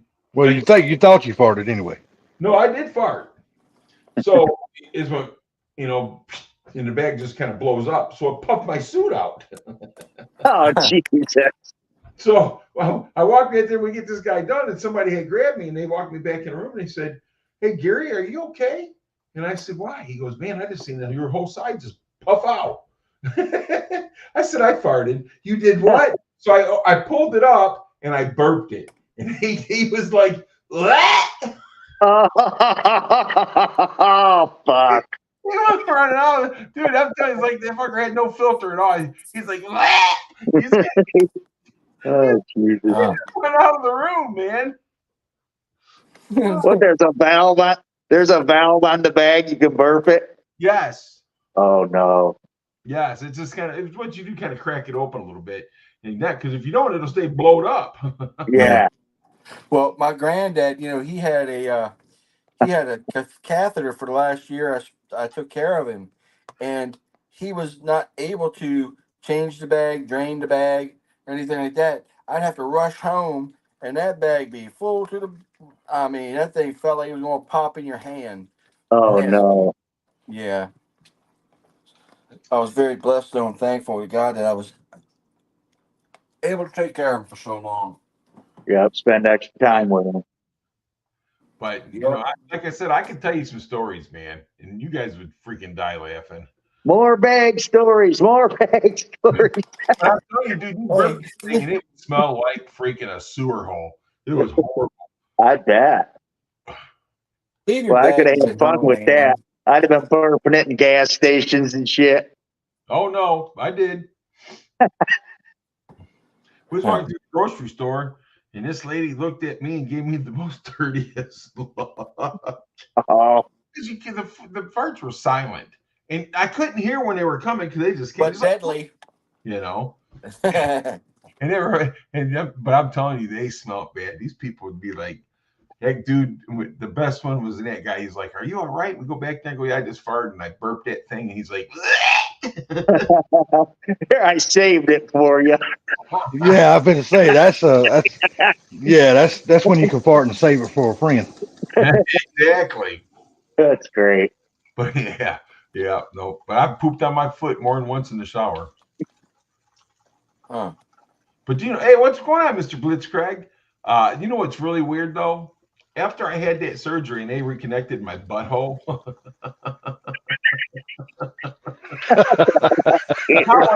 now when I pee, I can pee and fart at the same time. I never did that before. I don't know. I've been practicing that peeing and farting my whole life. I can do that shit every morning when I get up to take my Yeah, I first can't do it. If morning I'm piss. peeing and I go to fart, the pee stops, and then vice versa. I could never Yeah, do it. exactly. I need a bag. Fuck, I'm telling my doctor I need a bag. No, I'm good. I don't want to be shitting on my foot. I don't like staying in the bathroom with my shit anyway. So I damn sure won't be shitting on my foot. Get used to it after a while. Nah, trust me, my shit's rank. It's You not can't get so used to bad mine. if it's your own. Come on. Right? Trust me, mine's bad. You can't get used to mine because I can't. I've been living with that shit 54 years and I still You'd ain't rather used smell mine than yours. to it. Mine's rough, brother. I'm telling you, mine's rough. Salty, where's your love child? Talking about my little puppy. Bama. Oh, I don't know. I ain't seen him. He ain't been in here. Not since I've been in here anyway. I don't know how long Gary was live before I came in. Nope, I haven't heard nothing from Bama. He sends me jokes and stuff over Messenger, but that's about it. Knowing Bama, he's probably watching the Georgia-Texas game. Well, if there's a football game going on, you can guarantee that's what he's doing. Yeah, because there's a lot of the Alabama guys are rooting for Georgia to win because everybody wants to see Texas get knocked out of number one because they should never have been there in the first place because they played nobody. And this is their first year in the SEC. Them and Oklahoma joined this year, but yet they got Texas number one. They haven't played anybody, nobody. So I'm still trying to figure out how they got the number one position. I mean, we all know it was money that bought that position, but they shouldn't be there. I don't like Everybody, the way they're doing all this new shit. no, the whole voting system's all bullshit, man. Yeah, Bama. The way they rank teams and shit, it's all bullshit. If there's football going on or NASCAR, Bama, he's got his Yeah, eye. him and Sublime, they two peas in the pod, man. They watching that shit no matter what. Yeah, I'm watching Smokey and the Bandit. Smokey the Bandit. No, I mean, I was watching an old damn Western earlier. I can't tell you the damn name of it. It was the first time, believe it or not, first time I ever seen it. It was good, though. I was watching Digger Die, and then I actually fell asleep during that. When I woke back up in my damn chair, hell, Digger Die was over with. I was like, well, shit, I got to watch something. So there would just happen to be a Western on in my YouTube feed. So I just clicked on it. I was like, well, hell, I'll give this a look. And it turned out being a good movie. Cool beans. You know, I've been watching is that show Prison Break. Yes. There's been a lot of people watching that lately. It's got like a resurgence. Dude, that dude was smart as hell, man. Yes. What's going on, Rainey? What's up, Blitzkrieg? I'm sorry I didn't say hi to you a little while ago. What's up, Blitzkrieg? I don't know who she's calling handsome, but it damn sure ain't me. No, I got my camera off, so I know she ain't talking about me. And if she's looking at T's camera, she ain't got a damn. She don't hold. She don't. She ain't got very much in the tank. The teeth are Hi, ugly Brenda. motherfuckers. How are you? Hope everything's going well. I haven't seen Brenda in a while. T's one of those friends, man. You look at from afar. It is me. See? Salty, It is me. you're so fucking ugly. You I'm gotta put a telling dog around your neck for your dog to play with you. Look, Dude, I'm so ugly. I keep my camera off because I don't want to see me on the panel. I'm You're gonna so tell you. ugly. You gotta sneak up on a glass of water to get a drink. I'm going to tell you, man. My wife, I've had to pay her to stay with me because I'm so ugly. Oh, man. That's how she got the nice cars. That's how she got nice cars. There you go. Well, the thing about it is, Lorinda, it does get toxic every now and then. And sometimes you have to choose. You know, we all got our weaknesses, I guess. Brad. No, yeah. Well, she's in part of a community that I'm still part of, but not as much. That they like to cause some shit. Yeah, see, I had to get away from those years ago, man. And I had to drop the friends that I used to have that caused a lot of shit too. I quit hanging around because they never, you know, even when they got older, they never stopped causing shit. You know, you thought, you know, you would think some people would grow out of that shit. They never damn did. You know, they just kept doing the shit. I was like, man, I got to change my buddies. I can't keep, you know. Well, they help each other out, and Oklahoma now, yeah, buddy, they help each other out and they do things. They send each other stuff and this and that. And then somebody comes in there that's a little bit more nicer and a little bit more popular, then they just leave them behind. You know what I'm saying? Yeah, see, that ain't cool right there. Yeah, see, right now she says she's not any part of any community anymore. You know, so then they start talking behind your back. Then they start ganging up on people inside the chats and stuff like that. And I just think that shit from nobody. You know what I'm saying? Yeah, that's toxic shit, man. You know, you're only as good as the people you hang around. You don't want to be hanging around a bad set of people, you know. And you know what? I don't care if you're a millionaire, and I don't care if you're damn living in a ditch. I'm going to treat you just the same. Exactly. You know, everybody's equal to me. I don't give a damn because you know what? We all get up, put our lamb pants on one leg at a time, just like everybody else. I jump in. I jump both feet. Everyone deserves a fair shake.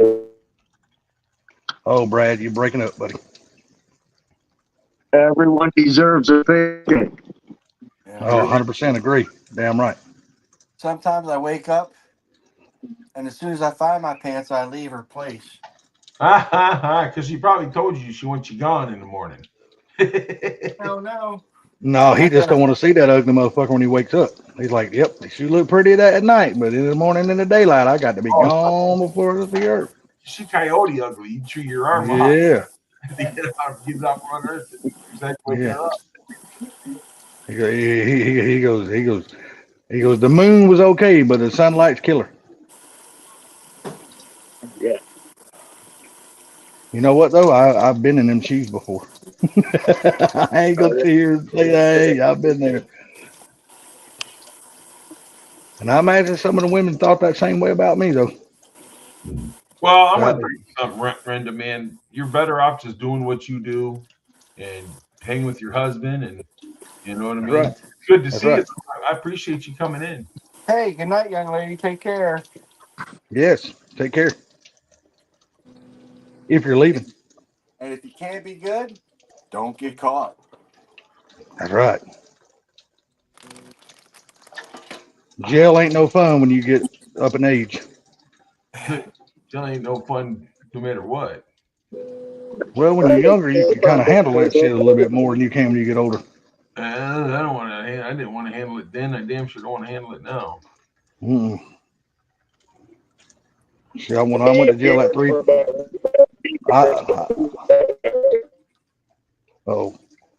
I didn't understand nothing he said. Did anybody else? Brad, what you're breaking up, buddy? Oh, we lost him. Brad, over. No, that time I went to jail three times in one day. Three different times in one day. Hey, Brenda, I'm sorry to hear about your mother. I'll keep you in my prayers, hon. Yes. I'm sorry to hear about anybody's mom. Yeah. That's just not cool. God damn.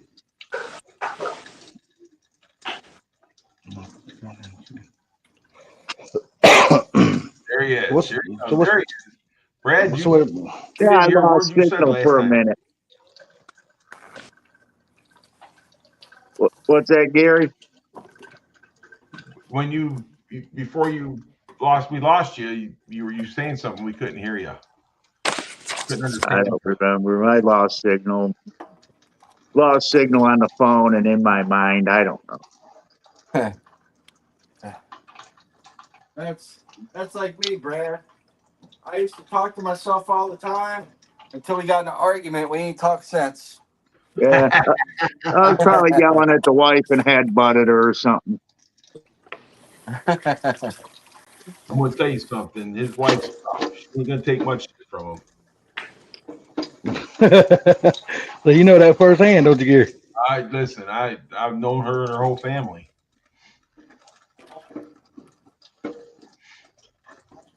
I tell you, it's good when you know, it's blessing when you get to know people that now they introduce you to their family or they, you know.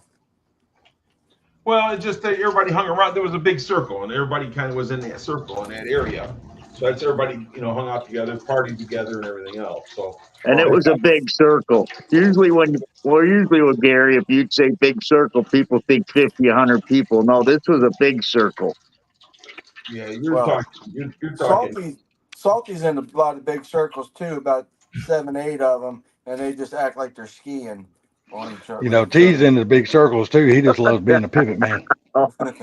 So this T, is basically T loves being the pivot man in that man circle. this is basically how it worked.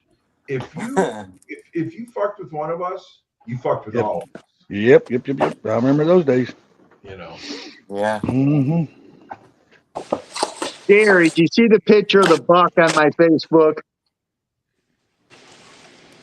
You liked What? it or something. You like that? You seen the picture of the deer, right? Yes.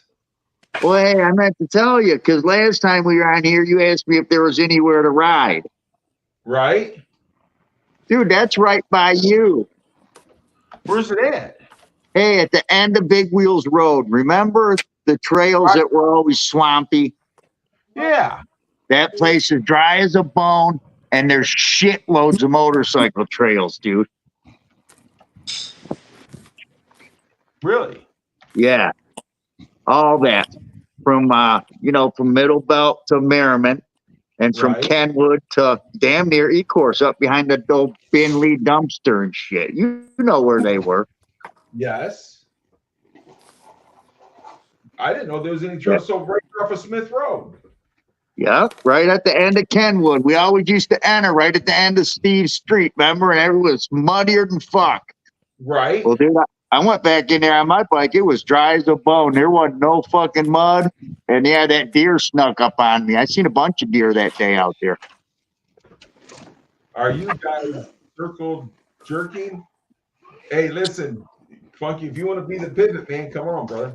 Yeah, come on up here, Funky. T will be the first one to welcome you with your damn lips. Yeah, so I remember going through there, dude. So I had that 95 Cobra, right? And Yeah. I was going over there to Steve's one time, and he had all that shit blocked off, and I had to take that Cobra around there. I said, fuck you, man, I couldn't see straight. There ain't nothing over there. There ain't even a house in that neighborhood no more. It's all overgrown, man. I couldn't believe it. The airport was supposed to build on that, and the city of Rama shut them down. Oh, Because- the airports still own it? Yeah, but listen, the people in those neighborhoods and stuff over there off the main, they didn't want to sell their houses, so they got lawyers and everything else. They almost sued the airport, but the airport backed away Oh, no shit. because they bought up Yeah, they're all gone. all those log cabins and stuff that was on Pennsylvania down through there, all those really nice houses. They moved. Yeah. They bought that property, and the people that own those houses moved those houses away to other pieces of property. Huh. I didn't know all that. Oh yeah. So they paid to have their houses moved. Yeah. Yeah. Boy, There's that's people that do that some shit. expensive shit, man. Oh yeah, I know they do, but that's some expensive shit to have a house moved. The airport bought their property, and they used and let the people keep their houses, but they had to move them off the property. But yeah, there was a bunch of riding out there for you. Close. I'm gonna take a ride out there and see. I'm gonna take a ride out there and see. Were you out here today? No, I was out there, I don't know. I think it was probably last week, Friday or something, Thursday. You should. Who's the bag man? Huh? You can. If you was out here last week, you should have got a hold of me. I thought about it, but I know you're always pretty busy. But What you happened is I went out there and I got Mark Campbell. Okay. We went down. You know how he's a little bit of a hypocrite. Right. Well, we went riding, and I said, "Come on, I'm going to take you to the concrete part of the Rouge River, under 94. You don't remember where we used to drag race by Bell Tire? Yes. Well, right there, I took them. And we went down on the river, and I found a fucking bag of golf clubs. Really? And yeah, and Mark said, oh, we should hit. Too bad we ain't got no golf balls. And I said, I got golf balls. He said, no, you don't. I go, yeah, I do. He goes, what the fuck you carrying golf balls for? I said, I'd throw them at cars when they cut me off. So he's like, really? So I rip out about 10 golf balls. We're going to chuck some golf balls down the river. Well, his first swing, he hits the ground. It breaks the fucking golf club at the handle where he's holding it and rips his fucking thumb wide open. Oh. So that ended our trip. He was, oh my God, my fucking hand, I'm going to get gangrene. I need a tetanus shot. So yeah, we had to ride him back home. And then by the time I went there, I said, fuck it. And I rode out by Romulus because I hadn't been out there in a while and just kind of rode through the airport and fucked around. Big Bad Brad, you didn't tell him to rub some fucking dirt in it and suck it up. No, he wasn't playing that, man. We put a Band-Aid on it. He's on blood thinners and shit. He was bleeding like a motherfucker. Well, the thing about it, I'm going to tell you something about Campbell. Campbell was one of those kind of guys that fucking wasn't scared of nothing back in the day. That fucking guy do some of the craziest shit. No, but he was always worried about his health. Yeah. Well, like I told you, him and Billy Greg would fucking sit at the gas station, dude, and get high and drunk and everything else until their hearts went out. Then they'd walk in in the emergency room, the hospital. Shit. Still got his Firebird. Yeah, dude, he still got that fucker. He'll never get rid of it. And his kids got that. His kids got that, like an 86, 87 Camaro with the big block that runs 9s. You ever seen that car? I don't know if I have. It's got a fucking Brodex motor or some shit in it with some crazy heads on it. It's a bad motherfucker. Nice. Damn. But yeah, he's still got the Firebird. He flies that plane. He's always in that plane. He loves to fly. Yeah, he loves to fly. I'd never get in a fucking airplane with him. No, he tries. He asks me all the time, come on, man, go up with me. I tell him, no, I'm all right. That Firebird, dude, that thing ran good back in the day. Jesus Christ, we used to beat the shit out of that car. I remember getting chased through Garden City, all them roads. Remember how the roads used to be jumps, Gary, at the intersections? Yes. We got chased by Garden City for about 45 minutes. By the time that's when he kept it at Big Hawk's mom's house on Parkwood. Dude, we pulled back in the garage, 4 busted shocks, busted the mounts. The fucking wheels were rubbing on the fucking fender lips. Yeah, it was some fucking real. That was some real life movie shit that day. Yeah. It's a great idea. You think so? Big Z, and it ain't that guy's name on Hicks, Gary? Oh, I don't know. The Camaro guy. I know who you're talking about. I can't think of his. Yeah, that's who did that car.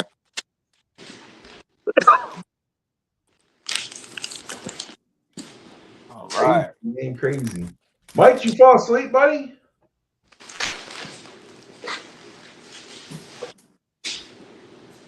Must have. We bored Mike to death. He died. Mine's garage. You still here? Yeah, I'm here. I'm still here. Who said something? I'm still here, guys. I was just doing this chicken and with a tinfoil and stuff. I didn't want y'all to hear all that shit rattling in the background. That's why I muted my mic. I'm just cleaning shit in the shop. Barbecue Mike said, no. No. Yo. That's right. But I have to say, man, we had a lot of good times, man, back in the day. Yeah, we could bore these guys for days. I'm telling you. Hey, listen, I'm gonna tell Shit, you. I ain't bored. I'm enjoying all these stories. Y'all just keep telling them. Listen, the kids nowadays, man, dude, they they wouldn't come out of the house. They'd be so freaking scared of us, man. Yeah, Oh, not a lot of. shit. Yeah, we had friends like that ran the other way. Pat, what's up? I always Oh, like Pat Wishup, Sandy said. Another one of Billy's maids. Remember Pat Wishup? yes.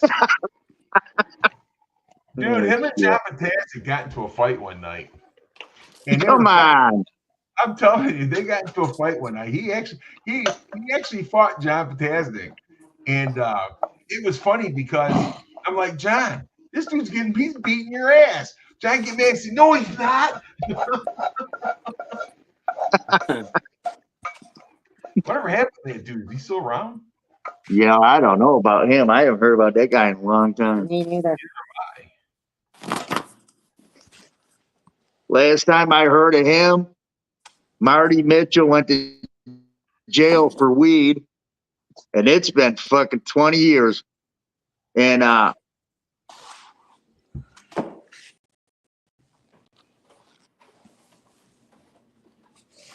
Did we lose you again?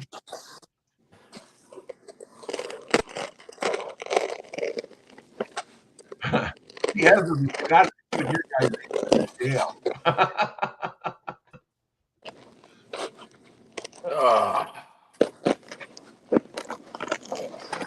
Well, everything's done. I made this homemade El Pastor marinade. I just got done my. Did we lose Brad? He's still here. He must be having a malfunction. Yeah. It happens. Maybe his bag's full. There he goes. Yeah, we had growing up, we did a lot. It was fun.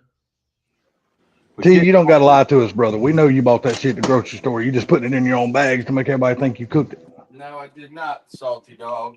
Well, he's got to be good at something. That's what I'm saying. Buying is great. He's good at picking out shit for people to eat. Nah, bro, this shit muy authentic a Mexicano. One of these days, I'm actually going to have some of that. What's that? Authentic Mexican food. But really, to me, I think the only place you can really get that is somewhere in down Mexico, if you want to know the truth about it. I mean, I know people up here cook it and stuff like that, but if you want authentic, I do believe you got to go there to get it. We got a restaurant up here that the guy was from Mexico, and he opened the restaurant for like 64, 65. So him and my dad was friends forever. Oh, okay. We would go in there, and he had probably the most authentic Mexican food in the area. And it was, you couldn't compare it to anything else. This food was that good. Yeah. Yeah. But now that his grandkids and his kids have taken it over, they've Americanized it so much, it's not the same. Ah, that sucks. And that's the thing right there. So once the people, they Americanize this shit, then that's when it goes. This shit goes downhill. So the football game must be over because looky here.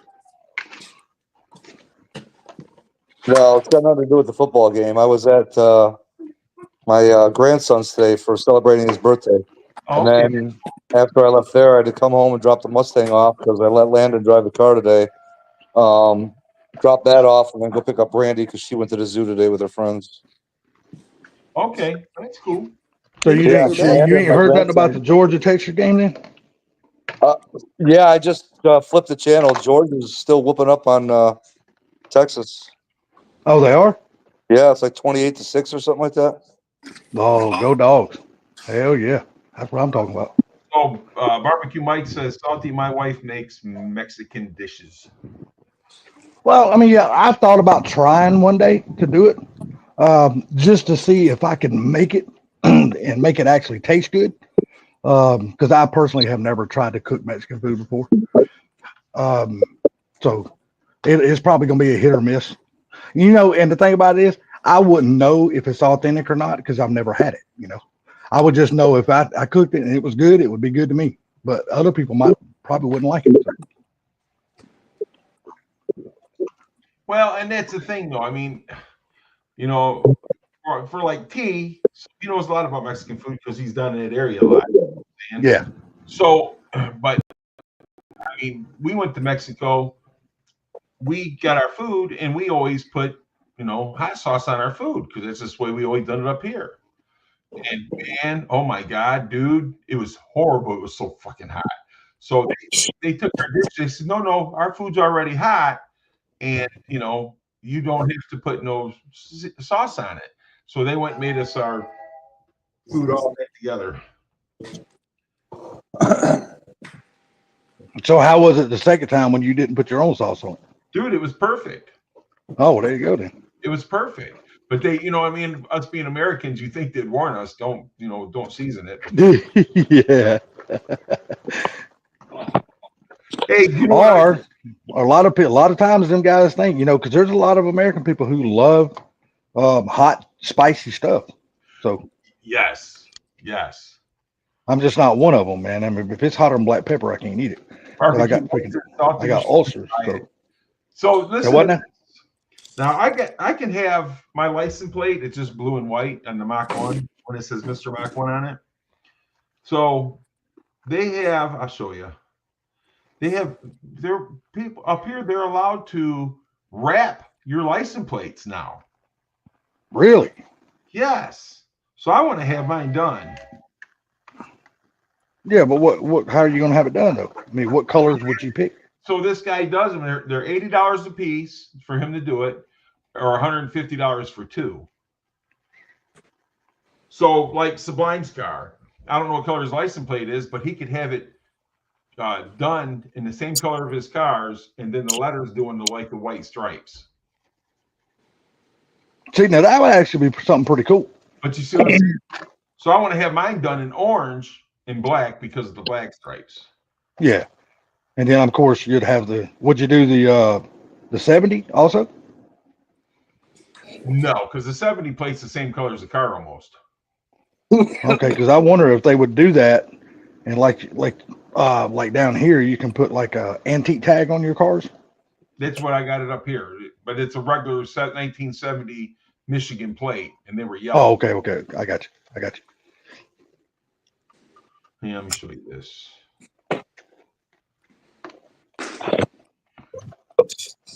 So my grandson got the Mustang up to 150 a couple times today. Your car? Yeah. Your grandson? Yeah. How old is your grandson? 17.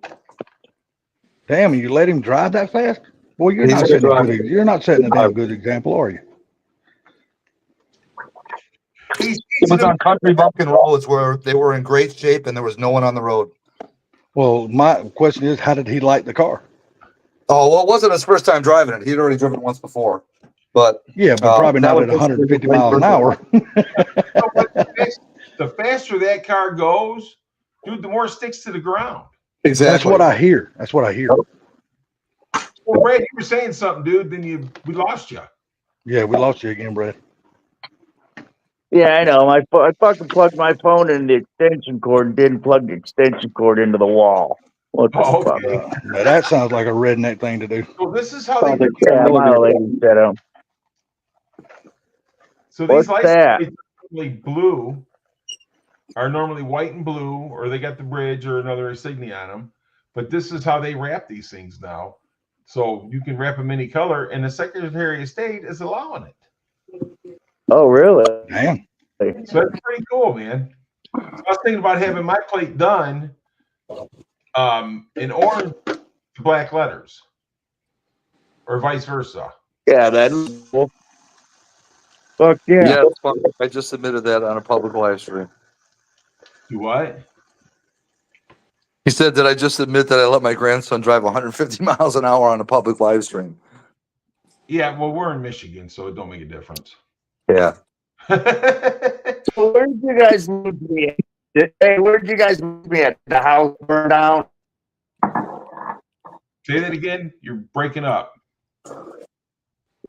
Where'd you guys lose me at on the story? Did the house burn down? Which house was that? Pat Wishop. Oh yeah, no, we didn't hear nothing about the house. Yeah, so Marty got out of jail, took a trailer load of wood up there, fell asleep on the couch. Pat woke up and seen Marty's out of jail, and he brought a load of wood, loaded the wood burner, fell asleep with the door open, and Marty woke up to the house engulfed in flames around him. No shit. Yep. And that was the last time I seen or heard of Pat Wishop. And the old lady just said he's probably buried on that 50-acre farm somewhere. He might be. No, those crazy fuckers, they might be.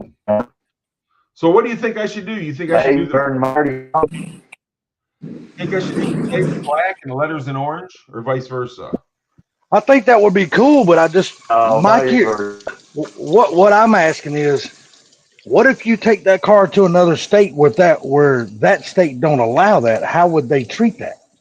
Well, it wouldn't be up to that state because the rules are my state. Brad, we losing you again, buddy. Sound like a robot.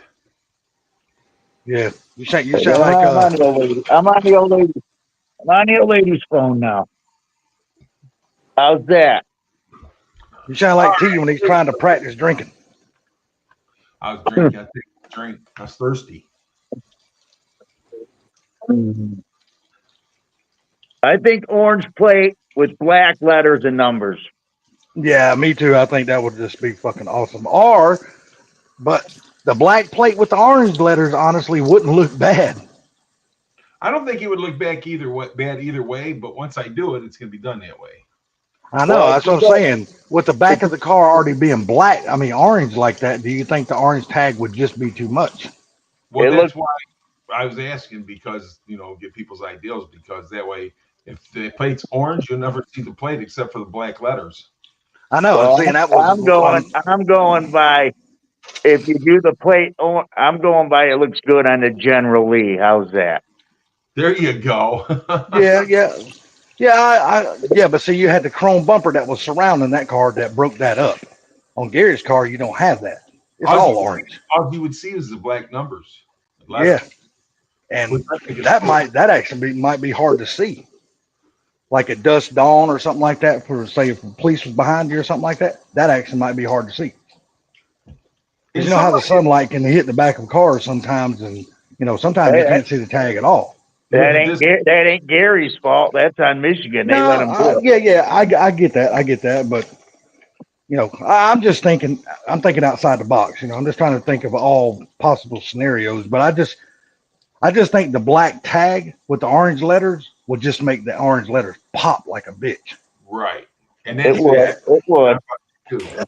So now, Sublime, I told Brad, if I go to Ford Takeover next year, I'm dragging his ass down there with me because you guys will get along great. It looks like I gotta go. Can I go? Sounds like to me that you ain't got no choice. Sounds like to me you got the rest of the year to convince your wife to say yes. She just said she's with Gary. I'm going. All right, sounds like a plan. Then sounds like your date is booked for next June. Sounds good. Because it's always in June, so sounds like to me you better prepare for a few days away from home in June. No, I got a good girl, man. Anytime I tell her I'm leaving state, she asks if I need clothes washed before I go. Oh, Mike's Garage. I'll get you a ride this year, but I felt bad after not getting your ride last year in it. Mike, you there? Mike's Garage, you there? Hello. Damn, using my deep raspy ass voice always pulls him out. A second ago. I guess now he done got numb to it now. Who's asleep? Who's asleep? See, that's the thing, though. See, Brad's wife's like my wife. Hell yeah, you can go. That way they can get rid of us. Yeah. It's good. Hey, it's always good to get a break. Yeah, buddy. Oh, we just lost Salty that time.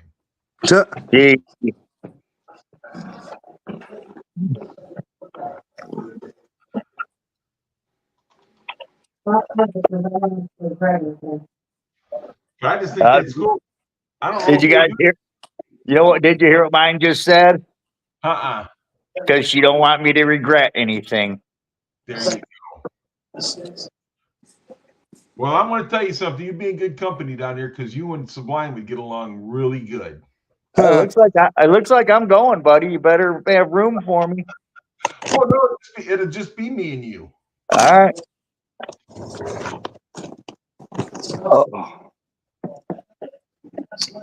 Mike's garage. Are you there? Yes, sir, I'm here. You hear what I said a minute ago? Man, we were worried about you. What'd you say? I said I'll get you a ride in the car this year. I felt bad for not getting one for you last year because I know you wanted to go for one. Oh, no, that's totally cool. Yeah. And he said he's going to let me drive. After a night out. Toolbox. Nice to see that toolbox is working well there, Brad. Well, you know, Sublime has told me that those, 10 millimeters do make it so you can drive better. There you go.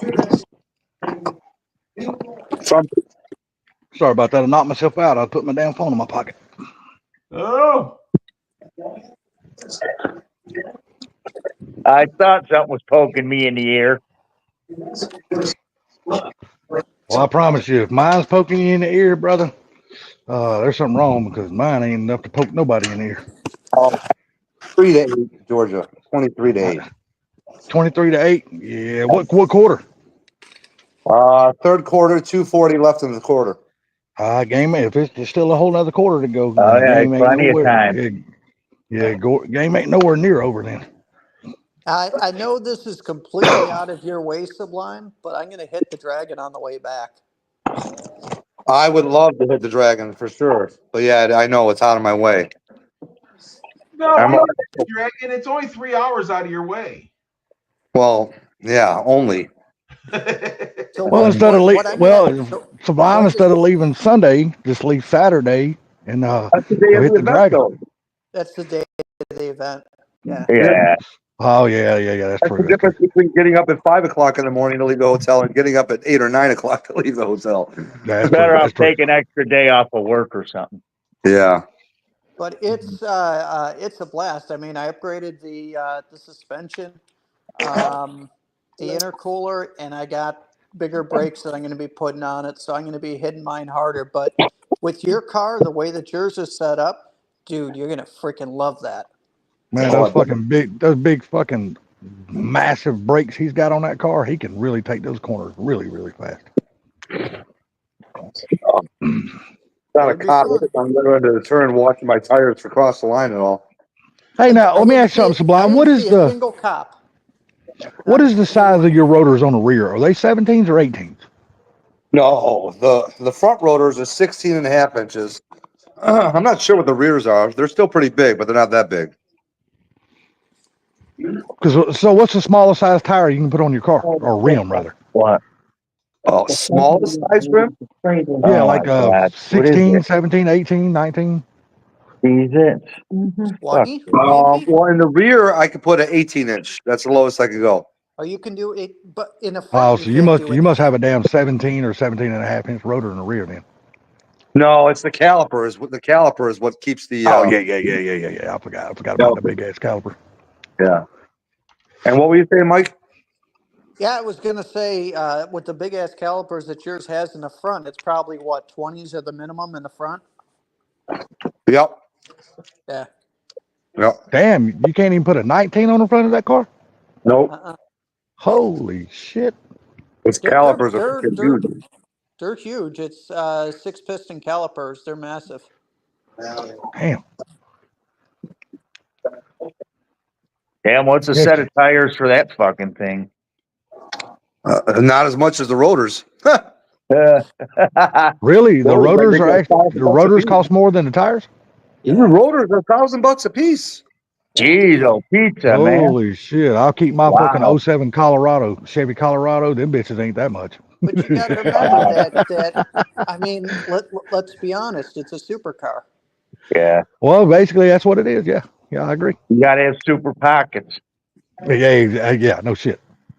Well, I want to tell you something. I ran over something, and my tire said that I had blowing air in the back tire, and then but the air never went down. Matter of fact, it went back up to it was down to 26, went back up to 27. Oh, you So must what have is? ran over a tire pump then. I mean, what pressure do you run in your tires, Gary, on your Mach 1? I run 28 pounds in the back. 28. Damn, that low? Yeah, I've been saying, what do you run in yours, Sublime?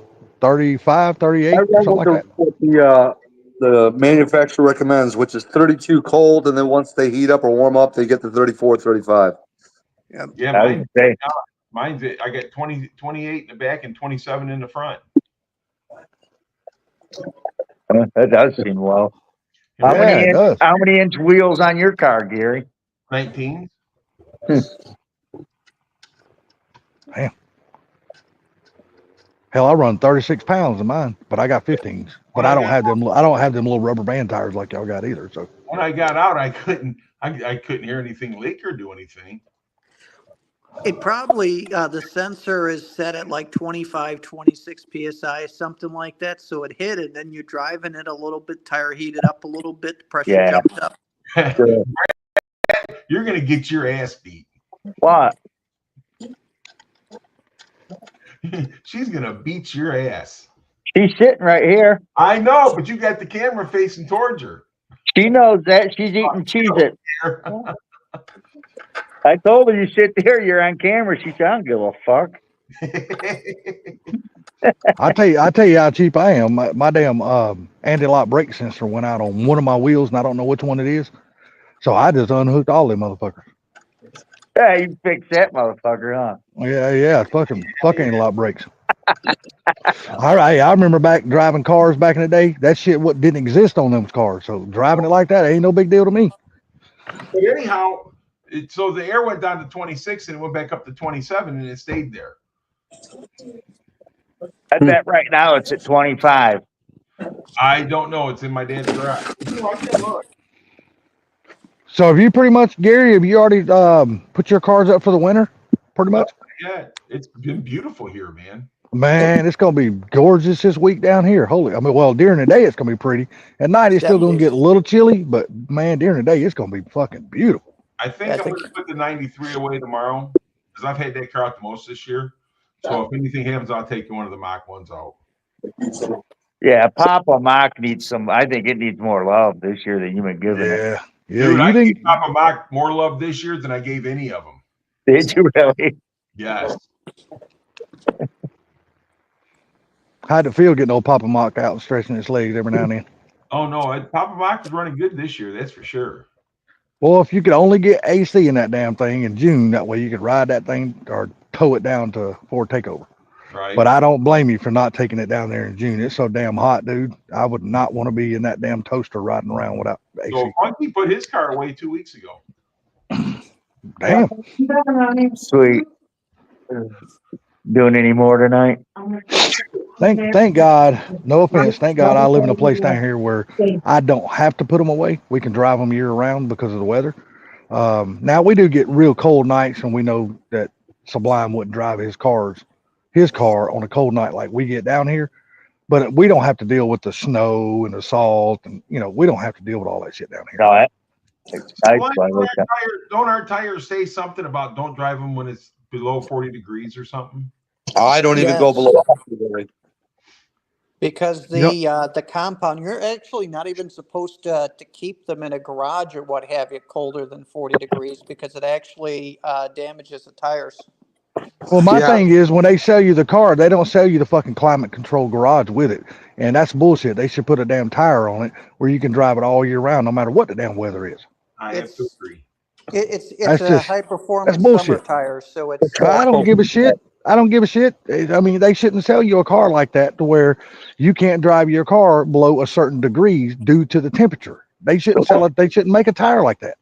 Well, if they're a hard rubber, you should probably lift it up on jack stands then and not let it sit all winter either.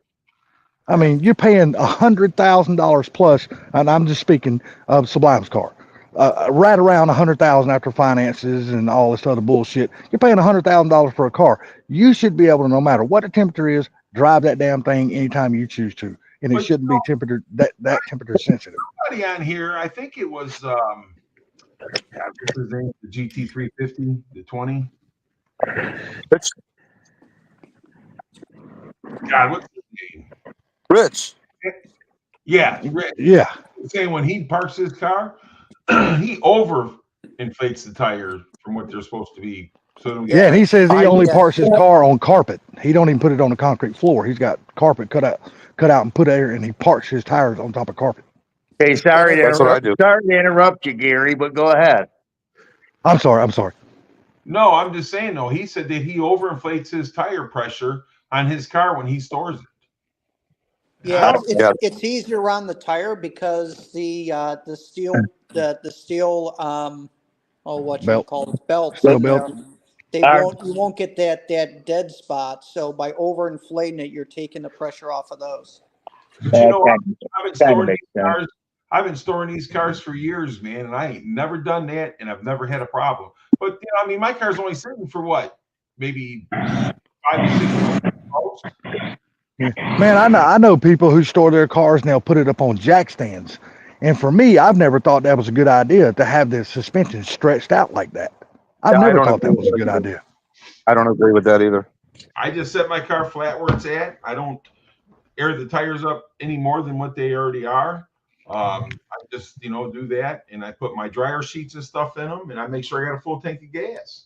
Or Yeah, if you have it fixed up on the control arms, then that's not letting the suspension sag. That I might be okay with, but then the suspension is freaking jacked in, not jacked out. Yeah. Yeah, exactly. So, I mean, I've never understood why people put them up on jack stands, because I don't think you're doing your suspension any good by doing that. Well, unless you put the jack stands like I do on the rear end housing and on the control arms, then Yeah, but let see, it you can't really do that in the front though, because you ain't supposed to put that much weight on control arms and shit like that in the front.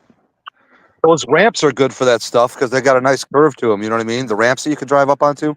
Yeah, no, that would be a bad idea. At least you get it up off the cold concrete floor. You know what I like mean? Gary said, all of us probably just store them on the fucking garage floor, and no one's ever had a problem. So That's all I've ever done. Pull them in the garage, store them, and that's it. That's what they do. We've all been storing cars for how long, and how, I mean, we really don't have any issues, do we? no, I've never had an issue with it, Gary. Sublime, you park your car on carpet also, don't you? I do. Yeah, that's what I thought. Yep. I probably need to replace my carpets. My carpets are been there since. Garage. It could be a climate control garage. Could be. My old lady's got a question. Okay. Why do you put it on carpet? Don't it get hold moisture and get moldy and musty smelling? No, they're just little small carpet pieces, like little rectangle pieces. It's not like I'm driving a whole piece of carpet. Okay. Yeah, he just got them up under the tires itself to keep them I off the I concrete told her floor. if it was a climate control garage, it wouldn't matter. Yeah, exactly. My garage is climate control, but where my cars are not. But this is my thing. Your garage has got to get some kind of air in there so you don't get that. You don't want your car to sweat. Exactly. It's got to have some kind of damn wind blowing, But I see these guys put these big heavy car covers on them and put another blanket on top of it. Dude, that'll make your car sweat. You don't want to do that. Yeah. And that's also especially when you throw plastic over it. Well, see, that's also a recipe for letting like mice and shit get inside of them.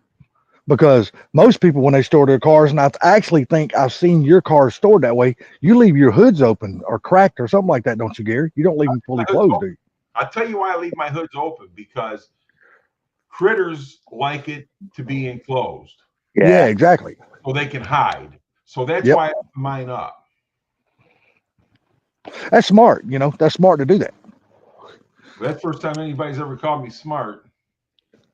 No. I'm just saying. I mean, you look at some of these guys like with the word ass following. I mean, have you ever seen that, like that tour that guy? Well, I can't remember. I think it was Jeff Gordon done it. He done a tour and an interview of Tony Stewart's like personal garage. Don't get me wrong. I know that garage is climate controlled and all that shit. It's Tony Stewart. But have you ever noticed, you see some of his cars in there, they got bags on them. And I'm trying to figure out, what is the bag for? I don't understand what the bag is for. And it's filled full of air. It's like a big bubble. Oh, yeah, I know what you're talking about. Are they in the bag? Yeah. Yeah, the car is in the bag. Yeah, the That's car what is he's in the talking bag. about, Gary. Them And, big and, the, bubbles. and the bag is inflated. So it's Yeah. not like a flat bag. It's inflated. It's a big ass bubble. My buddy puts his 59 Impala in one, dude, and I'm telling you, it works. He just That's drives to it keep the moisture out. pumped up, keeps all the moisture out. Keeps all the See, I've dust never off. understood why they do that. If you keep it in a climate controlled garage, wouldn't that keep the moisture out? But like I said, I've never had cars of that caliber. I've never owned nothing like that. You Well, know what I that mean? bag's So, also keeping dust off it.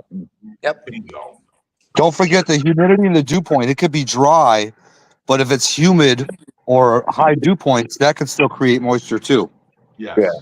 it That's could. why- You're right. You're right. That's why You you could. want the car to breathe. I'm saying, look it up. Look it up on YouTube, Gary. Look when you get Oh, I some know. time. That's what Yeah. you're talking about. Because like I said, my buddy with the white 59 Impala, that's what Mhm. he's in his garage. Yeah, I mean it's crazy because you walk through there, and the cars that has the bag on them, he don't show the cars or talk about the cars. They're only in those bags, and Gordon don't ask no questions about those cars or nothing. But their cars are in them in bags, and I'm like, you see it? He's got an ass load of cars in this damn shop. I mean, just an ass load of cars, like one-off like Formula One cars or IRL cars and shit like that. And these motherfuckers are in bags, and I'm like, what the hell's going on here? T, Some of them are in bags, and some of them are in bags, and some of them are not. I don't understand that. Yo, Mr. T. T. He probably done fell asleep on us. He Yeah. said he got to work tomorrow. So So right here it says that tire is 27 pounds of pressure. Wow. oh, okay. It says optimal because Sublime was right. Optimal cold tire pressure, front 33 and rear 33. Oh, it sounds like you've been running your a little bit low, then, Gary. Sounds like it. Mm-hmm. How do they wear, though? Good? Yeah, they were. Yeah. Yeah, that 3-4 pounds ain't gonna make that much of a difference. Shit, it can too. It Well, you're can on the talking- life of a tire. You're talking more than 3 or 4, though. Yeah, Yeah. I mean, yeah. 27 to 34. Hell, that's almost- 7 pounds of air. That's 7. Well, the tires are 28, but still, that's beside the point. Is that 28 cold? Huh? Is that 28 cold? It's 28 cold. Yeah, so once you drive, they get up to 30, 31, which is Yeah, when you think about yeah. a couple off. Yeah. Right. But yeah, so that tire's still at 27. So I wonder if there's something wrong with my thingamajig. Sensor. Your sensor. Yeah. Yeah, detector that tells you what poundage is in your tires or something like that. Oh, Sublime, you got the Chinese voice. Sublime, you got the Chinese voice going on. Hold on. Is it better now? You talking about Yeah. Now you don't sound like Kamala no more. robot? Oh, stop that. Mr. Roboto. So I just God, I haven't heard that damn song in years. Holy crap. That's an old song. Golly. God, who even sings that song? What band sings that? Brad. Who sings Mr. Roboto besides me, honey? What the hell are you doing with the frog, dude? I just printed it on my 3D printer for my daughter. Dude, that frog kind of looks like you. It doesn't look like me. It does look Sublime. Don't you think? Sublime, who sings that song? Since you know all the musicians from the past. It's green like Sublime, but it kind of looks. I believe it's Queen. Oh, you might be right. Six. Oh, No. I can show you Sublime. Hold on 1 second. I got Sublime right here. Six sung the same. So Gary, tell me if this is mean. So my wife was carving pumpkins today and cut her finger by accident. And it was bleeding pretty good. We got her all bandaged up and she was, all nervous and stuff, thinking she would need stitches. So then when she was asleep, I used a 3D printer and I made a plastic knife for opening up boxes and stuff. And she woke up and like, here you go. And she just kind of looked at me. So that's what you've been doing this whole time, is making frog. Yeah. And cleaning a shop. send that frog to Sublime. Put some white stripes on it and send it to Sublime. Give it to my daughter. I like surprising her in the morning. She'll get up and she'll go to breakfast, and I'll have it sitting on the kitchen table.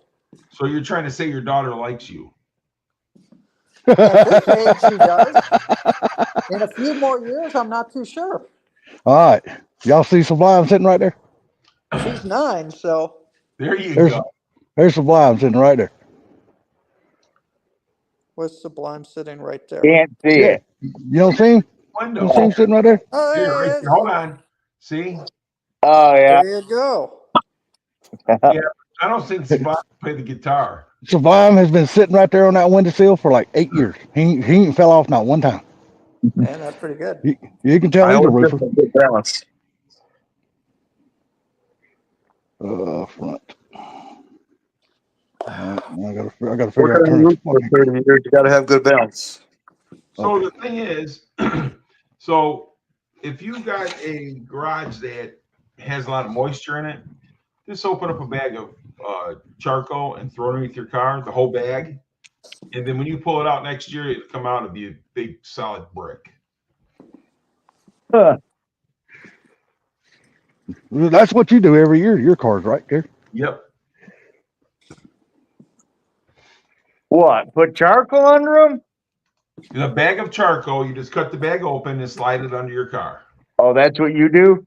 Yes. And then if it's a real if it's a real damp year, when you pull that charcoal out, it'll be a brick Oh no shit. because it'll suck up all that moisture. And what are the dryer sheets for? Mice and shit? Yes. Because Okay. mice don't like the smell of them. That or that soap. What's that? Irish Spring soap? Irish Spring. Yeah. Yeah. Yeah. Is it true that peppermint works also? Like the peppermint oils and things like that? Never tried it. I've Like heard that it would works. I've attract never tried it either. There's like strong scents and stuff. I don't like old and really strong scents of like citrus, like lemon and stuff. But that's good to know about the charcoal though. I need to tell my brother about that. So my thing is, so if it's like perfume and stuff like that, they're thinking humans are around, so they don't like coming in there. Yeah. What was I that? think I've Oh, Sublime. Say what? What was that hanging on your wall? Is that hood? Yeah. Oh, okay. got Rusty Wallace hood, ain't it? Yeah.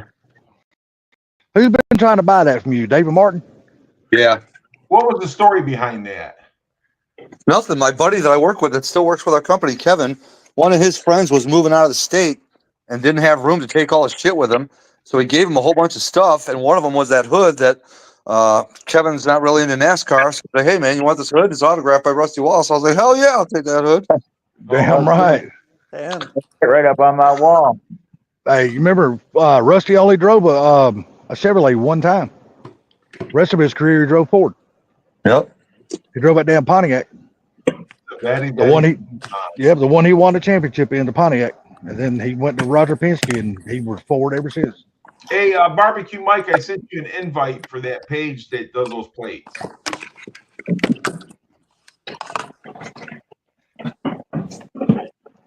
And what do you got to do there? You got to do something special at the Secretary of State. You got to send them a picture of the original plate before you cover it or anything. That's what I got to find out. Yeah, because there's going to be hoops to jump through. Almost. Oh yeah, you can guarantee that. Yeah. That's what I got to find. They said it's really no problem that they accept it, but I want to see, like you said, the hoops. Yeah.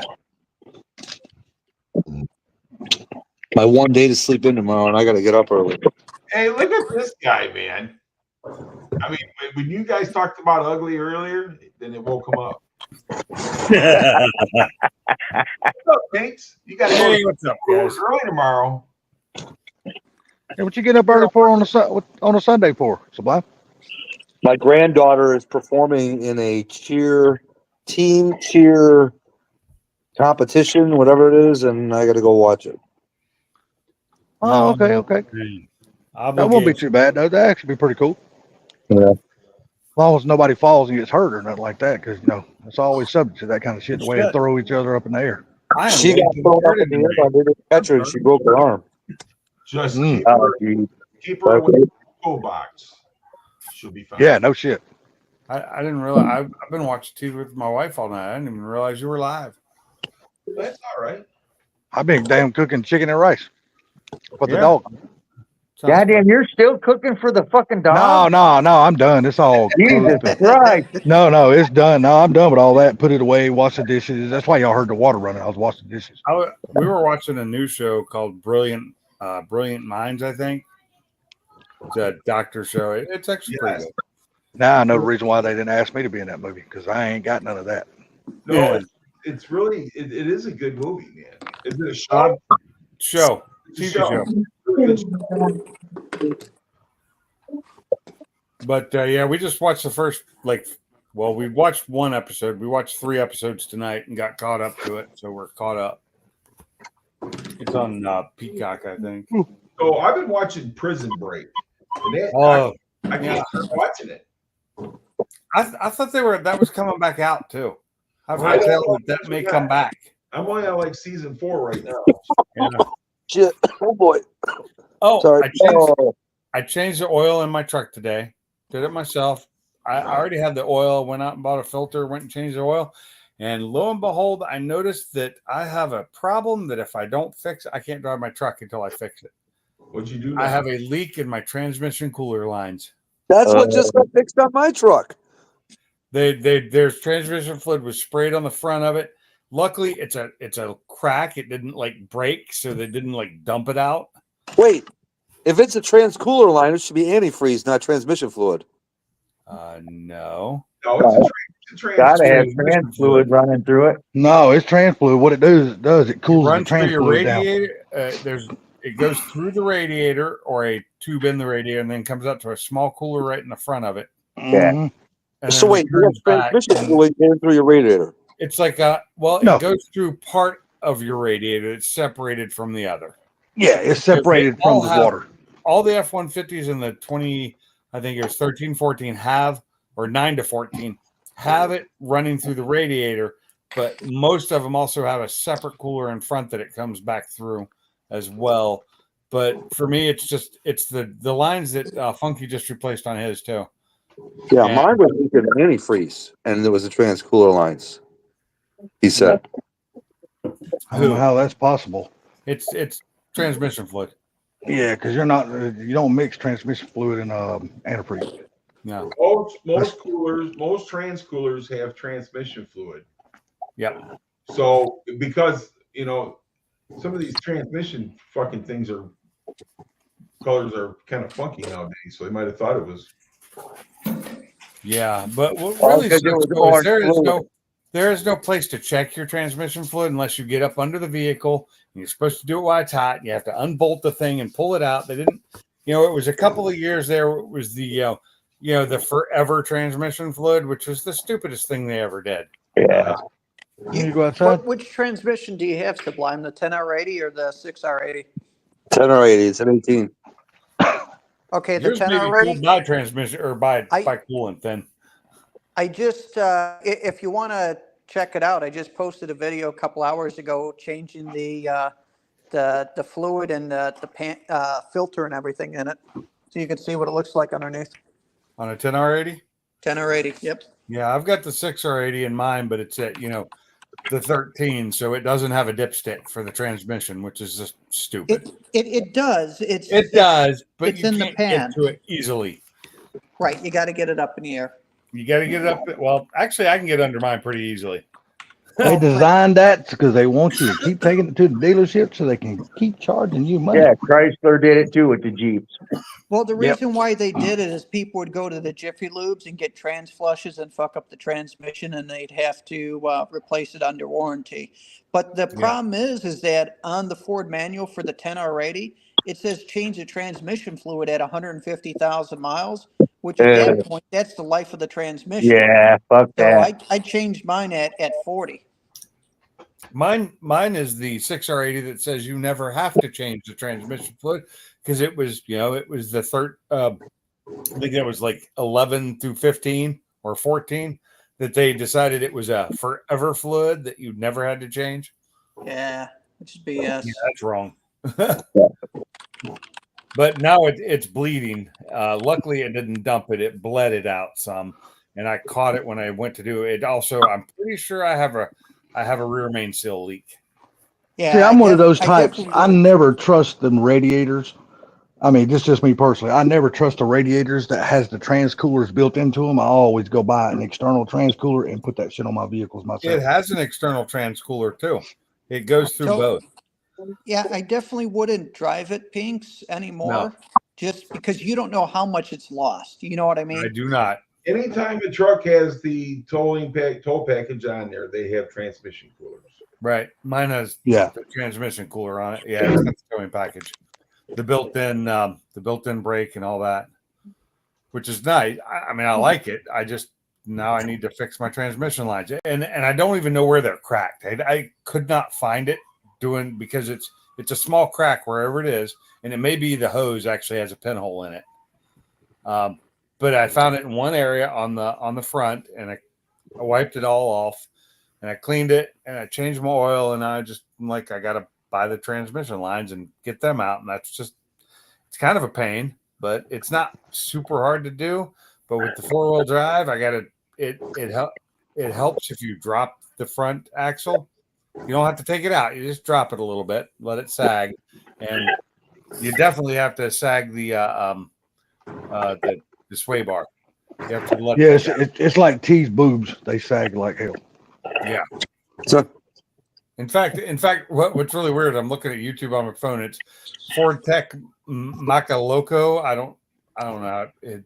2019 to 14, how to replace your 6 or 86 speed cooler lines. It's on my screen as I watch this net. That's sad that it's out there. That means that there's definitely been an issue with others. Oh, it's been an issue for years. Yeah. They say it's in the northern areas they rust apart like Salties or Funkies did. In the south, they just vibrate and crack. Wow. Surprised they're not aluminum. Augustine, how you doing? I'm with you there, Brad. I'm really surprised they're not aluminum. Yeah. I am too. I really am. The thing of it is that like on my truck, you go underneath it, and there is a big like a bolt, and you take that out. And if you pull that out, there's like a little dipstick on it. Yeah, there is one in there. There's a little dipstick in there, but it's not like you can reach it from your engine bay like you're used to. No, yeah, exactly. No. They do make it. You can buy a kit to replace it and put it. It's a flexible, and you mount it up in your engine bay, and then you can check it. But we lost. Damn, it's almost worth buying that kit. That way you ain't got to go through all that bullshit. They're not cheap though. They want over $100. I'm sure they're not. I'm sure they're not. Listen, that's why you got to have warranty on these damn trucks. Well, it's a 2013, so I get it, but still, it's ridiculous how they got shit set up nowadays. I know, and it needs a new engine too. I didn't get a chance today because of all the other stuff I ended up doing. I didn't get my computer out there so I could check it because I have a feeling that it's now missing on another cylinder. So I think I've got 2 missing cylinders now. It's running rough. It's just like really rough. Just get another engine, man. I don't have. I would if I had the money. I would do that in a heartbeat. You got the money. You just got to dig a little deeper. No, I actually do not have the money. I'm actually in debt right now, so I do not have the money. It's American way. We're all in debt. We're all in debt one way. No shit. If we're breathing, we're in debt. That's just the way it is. But, even me, knowing everything I got is paid off, but you're still in debt to some damn body. You know what I mean? Is everything I have is paid off. I owe on the house. I owe money on that truck.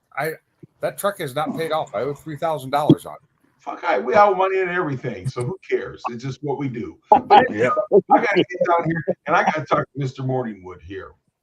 So, listen, is your mom ever going to move into that house? Because it's been like 3 freaking years. No. That house is gone. The house is gone, Gary. Shit done 3 years ago. No. That house is gone. I sold that house. Well, then you didn't tell us because we didn't know about it. No, I told him. Me and Mike's garage was talking on the phone. I told him about it. You told me about it on a live. Yeah, you know what? You're probably right. I did. But no, she decided she didn't want to move down there. So I was like, well, there's no sense in me keeping that place if you're not going to move there. The whole reason why I bought it was I bought it for you. So, but how many houses since then? No. Well, just the property that I'm having cleared Oh, right now. Yeah. I don't have another house or nothing like that. I was Just- gonna be mad because it's been 3 or 4 years since she was. Yeah. I'm like, when they started talking about being in debt, that's what made me think about it. Yeah. Well, see, you got to remember when I bought that place, I paid cash for that place. I didn't finance that thing or nothing Excuse me. because it had its problems. So when I bought it, I had to fix some things on it. So Well, I know you had a sewer problem or something like that. I had a damn sewer line going from the house to the damn road. I had to replace that whole damn thing. Boy, that shit was expensive as fuck. I mean, I don't, what they call that? They call it, is that the main drain line or main field line or some bullshit like that? Yeah, that's the one that the damn county is not responsible for. So you got to pay for that shit yourself. Yeah, not till it gets out by the road, probably. Yeah, the one from the road to the house, you got to pay for. Yeah. And trust me, they got all of their money out of me. All of it.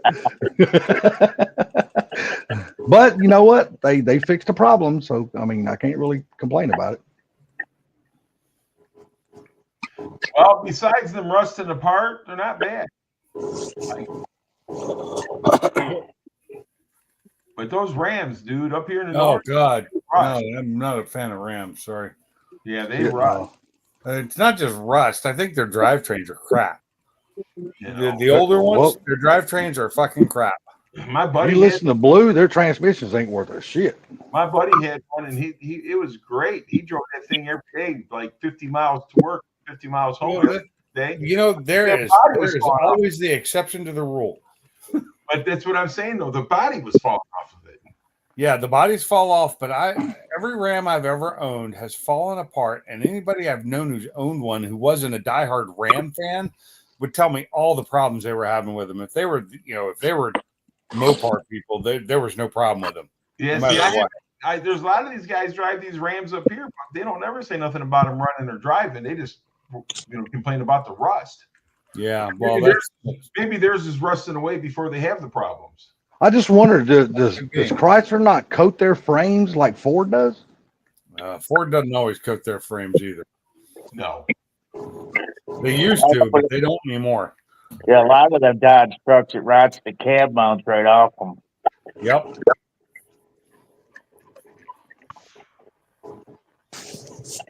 Now, the 5.7 is not horrible, but I would never buy an 08 Ram. I'm I'll not. buy a Chevy in a heartbeat. I'll buy a Ford, but I won't buy a Ram. I'm gonna tell you something. Those little Toyota Tundras are pretty freaking. Oh nice. God, yeah. Yeah, they're badass trucks, dude. I mean, they're really They nice little want so trucks. much fucking money for them. But hell, they want money for everything now. It don't matter who makes it Compared to anymore. a Ram, the Toyota Tundra is expensive as fuck. Well, Gary, But it's worth it. If it's Gary- not beat to shit, it's worth it. are y'all still in negotiations with those guys, Gary? Are they still wanting to move their company out of the country? Stellantis are motherfuckers. Yeah, they are. Stellantis are motherfuckers. They don't want to be here. They want to be in Canada. They want to be in Mexico. They want to be overseas, but they do not want to build their stuff here. They just Well, let me ask you this, Gary. Why haven't they finalized the deal yet? Are they waiting to see if Trump gets in? well, no, they finalized the deal, and then Rams been reneging on, or Stellantis has been reneging on it. Oh, If Trump gets in and puts the tariffs in place, they don't want to leave here. That's part of it. So it's kind of a holdup type thing. Yeah, that's what I'm asking. yeah, because Trump's already done said, buddy. He's going to put tariffs on companies. Yeah, They're going to pay their damn fair share of taxes. Yeah, so that's Stellantis is having other issues too, behind other issues that are causing them problems. They're Well, their losing other money issues right now. are, listen, they just want to sell. They want to sell the namesake. They don't care less about the product. Oh no, they no don't. one does. Just the consumer. Right. But I mean, Um, that's just the way it is. But The Stellantis do current day more. consumer doesn't even care about the name anymore. The current day consumer is dumb. Yeah, that's Us, we're not the current day consumer. I'm talking to young people. They don't That's true. care about the names as much as we No. do. So with Mopar, first thing is they don't care who they sell to. They'll sell to anybody that can come down with a big enough down payment, and then they'll sell it. Because you know why? If they don't pay their payments, they just repossess it. Exactly. They don't give a damn what kind of credit they got. Exactly. I like Mopar. I like old Mopar. I love old Mopar. 60s, 70s, even somewhat into the early 80s. Mopar was awesome. But guess what? It's not the 70s and 60s and 80s no more. I know. But see, you also got to remember about the old Mopars. You got to remember about the old Mopars. They had front end problems even way back in the day. Oh, I know they did, but I like the old Mopars, and I like old Jeep too. Hey, listen, Jeeps all the way up into the 90s. Hey, listen, those torsion bars that they had underneath those old Plymouths and stuff, dude, Yeah. that right out, and that thing would come up underneath that, come out of that thing like a freaking bullet. Yeah, 'cause they were hollow. Yeah. But I'm just saying, if you find an old Mopar that's in good shape, I think that I like the looks of a lot of them. Even the lesser known, just the daily driver ones. I like the way they look. No, they're sweet. I get it. Yeah. Dude, and electrical They don't hold problems up. off the yin yang. They had more electrical problems than any vehicle I ever seen in my life. I'll tell you something. If you find a good old Mopar that's in good condition, dude, you're going to spend a shit ton of money on that car because they are proud of those motherfuckers. Well, if they're in good condition, they have a right to be proud of them. Okay. Well, shit, dude. This has been going on a long time, even before Chrysler even hit their stride and was started selling really good, like at the Barrett Jacksons and the Meekums and shit. They were still proud of those damn cars. That's like everything. You look at they got the cars that are hot. They have been Mopars. So some of my all-time favorite cars have been Mopars. Oh, I won't disagree. Hey, look, the old Challengers, Chargers, Coronets, and shit, like they're beautiful cars, man. They are. GTXs and stuff like that. I ain't got nothing bad to say about those cars. Beautiful, beautiful cars. But to me, I just don't. I never thought they were worth the money back in the day that they were asking for those damn things. Hey, man, come on, Tank. I agree. Be somebody kicking my I ass. do agree with that part, but like I said, I'm unfortunately I have to say that the Dukes of Hazzard sold me on the fucking Challenger. They didn't sell me on a Challenger. They sold me on a Charger. Or the Charger. So let me tell you guys something. Oh, I thought he was talking about Daisy's Challenger. I love No. Sorry, I didn't think she had a Challenger. I thought she had a satellite. She had a satellite and she had a Challenger for a minute. And she had a Jeep. And she had a Jeep.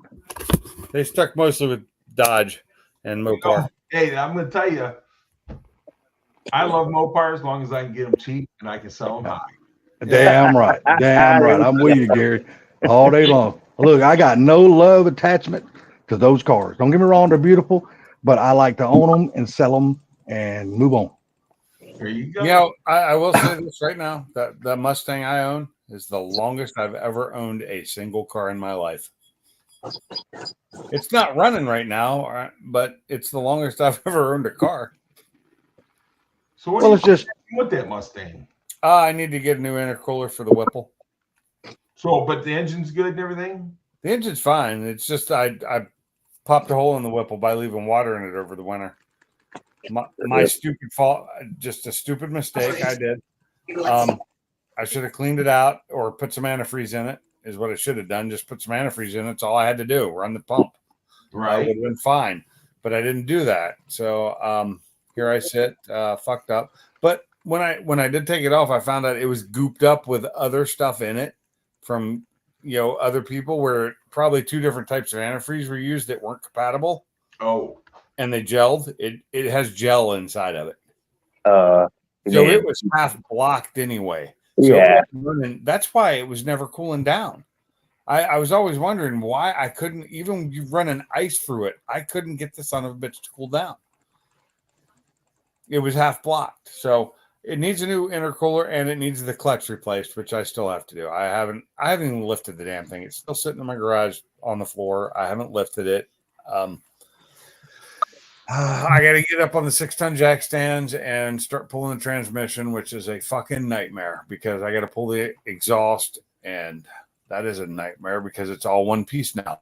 Oh boy. Yeah, from the because when I had my custom exhaust made, they welded everything together. So from the collector's back, it's one piece. It's all welded. There's no clamps. All the way to the tailpipes. Yep, from the collector to the fucking tips. It's you could always cut it and sleeve it. Oh no, it's fine. All I got to do is remove the couple of bolts and drop it. It's just big and heavy. That's all. But there's not a lot to it because the mufflers on it are teeny. Oh. They're like non-existent almost. So it's just, the hardest part is getting the transmission out around the long tube headers because of the way they sit and how far I have to pull it back to get it off the clutch that it's on. So it's a nightmare, and I've done it before. And even Ken, when he did it on the lift, had a little trouble with it. But for me, on jack stands, it's even worse. Yeah, but the thing about it is, I thought something happened to the engine. I thought the engine was damaged. No, well, something did happen because when I tried to start it this year, it didn't want to run very well because it had water in it. Because I didn't realize it had water in it. Oh. So I went and checked my oil, and my oil is all nice and chocolatey because it has water in it. Because the water, when it busted the intercooler, it just drained into the intake, and so just ran into the pistons. I'm lucky I didn't destroy it when I started, right? Because most of the water at that point had already actually drained down into the oil pan. If it hadn't drained, dude, you'd have been fucked. Oh yeah, I'd no shit. The shit out of that son of a bitch. Yep. I'd have probably bent a rod. Yeah. So luckily, all it did was just keep it from really wanting to run very well because it had water in it still, a little bit of water coming in, more than it could handle. So I took it apart, and it looks fine. So I think all I got to do is just get the intercooler changed, change the oil, and replace the clutch. So yeah. No. So that's all, huh? That's all. Okay. Well, as long as you ain't got to do much. The oil change takes about 30 minutes. The intercooler takes about $450, and the clutch requires me to get the goddamn transmission off and change it. But I have a replacement clutch for it already. I've had it since the day, like literally when I got the clutch that's in it now, a day and a half later, I got the other clutch. How much is the intercooler? $450. That's not bad. It's not. It's better than I thought because their upgraded intercoolers cost like $1,000. Really? Hey, damn, they're proud of those motherfuckers. Sublime, how's that dog like that cage? She's actually really good about going into it. When I go to put her into it, I pretty much just open up the door. She walks right in. So you train your dog? Huh? You kennel train her?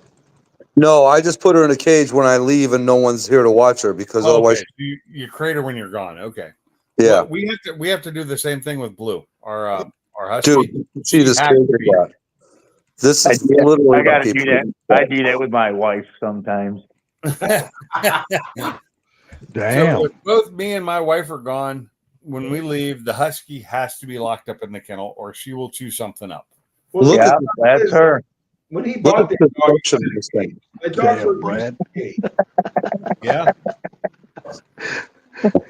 When he picked that dog up, she was already in a cage, so she's used to the cage. Yeah. And crate training is great for like German Shepherds and Huskies and stuff like that. They're really easy to do with it. We never had to do that because Colleen was always, wow, your cage, that thing's fucking solid. Fucking solid, dude. It's like a table set, man. You could keep a human in here. No shit. This thing is solid. Well, when Softy comes in, that's going to be his bed. Yeah, if and say he done went bought me bought me a condo. That one right there is like way more heavy duty than what I have. It's even got a top door in case you feel like stretching yourself out. Damn, Sublime, I didn't think you thought that much about me. Appreciate that, buddy. What the fuck? And Salty, if you pee the bed, no problem, buddy. We got you covered here. Hold on. Are you keeping Hannibal Lecter in that son of a bitch? And if you look, and there's a rope hanging. If you pull that rope, it puts the lotion on it. It puts the lotion on it. Hold on. Would you look at that? So this cage is my cage. It's just a regular fucking cage. Yeah. Did I have there's a German Shepherd sitting in there right now. You can't see her. It's dark. Yeah, I thought she was going to be high anxiety, so I thought I needed thick balls. It's just a simple cage, just a simple, it's large, it's huge, it's maybe He went and bought Sublime went and bought her a damn condo. Well, you got to understand. You got to understand now. Sublime didn't buy that cage. Kim bought that cage in case she has to use it for Sublime. Damn right. Gotcha. She goes, I know how to steal your keys, motherfucker. I'll just put me a little piece of cheese and your ass is in it. And I got your car for a while. Piece of cheese. Oh boy. Is that easy? Is it cheese? Really? For me, it takes like wonton or something. Some fucking I'm big right juicy steak or some shit. Yeah. Oh my God. I was looking at steak today. I was at Aldi looking at a rib, $22 a fucking pound. Yeah, that is Alcatraz, Mike. I decided not to buy a steak today. I bet. Oh, Gary. So good, though. It was like a perfect ribeye, though. And a vacuum packed, perfect ribeye. And I've had them before from Aldi, and they are so fucking good. But my God, the price, and that is unfortunately a cheap price right now for the pound, for the size it was. Salty. I'm sorry, it wasn't $22 a pound. It was $22. It was like $17 a pound. Salty, what were you trying to say? I was going to say, I was going to let you know some of the names that I named my characters in this game right here. I'm really surprised Blizzard hasn't banned my damn names and my characters and stuff. Because I named my damn monk. I named him Dookie Shoot. And I got Dookie Shoot. Oh, that's nothing. Nobody cares. And I got another one named Wet Farts, another one named Beer Farts. Dude, I come up with all these stupid names. And the thing about it, these little female characters in here, I'll chase them all around. Especially when I'm on the name Dookie Shoot, I'll chase them all around. They'll stop. I'll get up there real close to them. And they'll run. I'll follow them. Most of those are men, right? Oh, I don't give a shit who it is. A female character in a fucking game. I don't give a damn. Well, my main character was a female. Her name was Pantress. So, but it was a female mage, it's just funny, man. I think that was the only female character I had. All the other ones, that was my main though. All my other ones. Oh, honestly, I have zero female characters.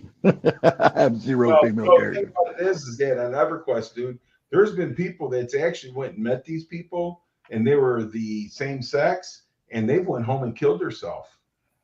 Really? Oh yeah, dumbasses. Killed herself. These are dumbass people. That's what those over are. A fucking video game. Dude, they fall in love with these people and these characters, and they go to them and they find out that they're the same sex as they are, and they leave and they can't handle it, man. My God. Suicide. Damn. Well, see, most everybody who met me in game knew me and was talking to me on live, on like TeamSpeak, so they knew I was a guy.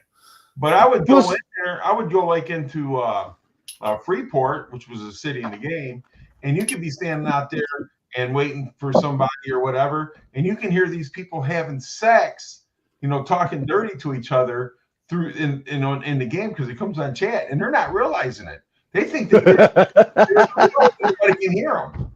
They forgot to mute their fucking mics. No, they forgot to go private. They didn't go private. Dude, it was crazy. All the stuff that happened in that game. Oh, yeah. See, that's why I like playing with a group of guys and girls that I play with. We all get on Discord so we can all hear each other's voices. We know each other's characters and stuff like that. That's what I'm saying. Is we were all on TeamSpeak back in the day. Yeah. Same thing. We used to use TeamSpeak before Discord came out. But I'm telling you, they fat shame these people because they meet them in real life, and then they would start fat shaming them and stuff like that. These people would commit suicide, man. Dude, I don't give a shit who fat shames me because can't nobody fat shame me more than me. I look in the mirror. I know I'm a fat ass. People don't have to tell me. I already know that. You're not a fat ass. You're just kind of big for your size. I ain't no kind of big. Look, brother, I'm past kind of big. No. Hey, fucking Sublime fat shames me all the time. But have you seen that 600-pound life crap? My wife watches that and the 1,000-pound sisters or whatever. And I'm like, how do you watch that? I can't stand seeing them. Those people. But you know what though? Those people that actually do it and they lose a lot of weight, I'm good proud. for them. I'm happy for them. But I just how do you let yourself get? I mean, But the problem is when those shows go off the air and you don't see you don't see them anymore. So many of those people relapse back into what they did before. I know. They do. I mean, I'm bad enough as it is, and I think I'm horrible at 270 pounds.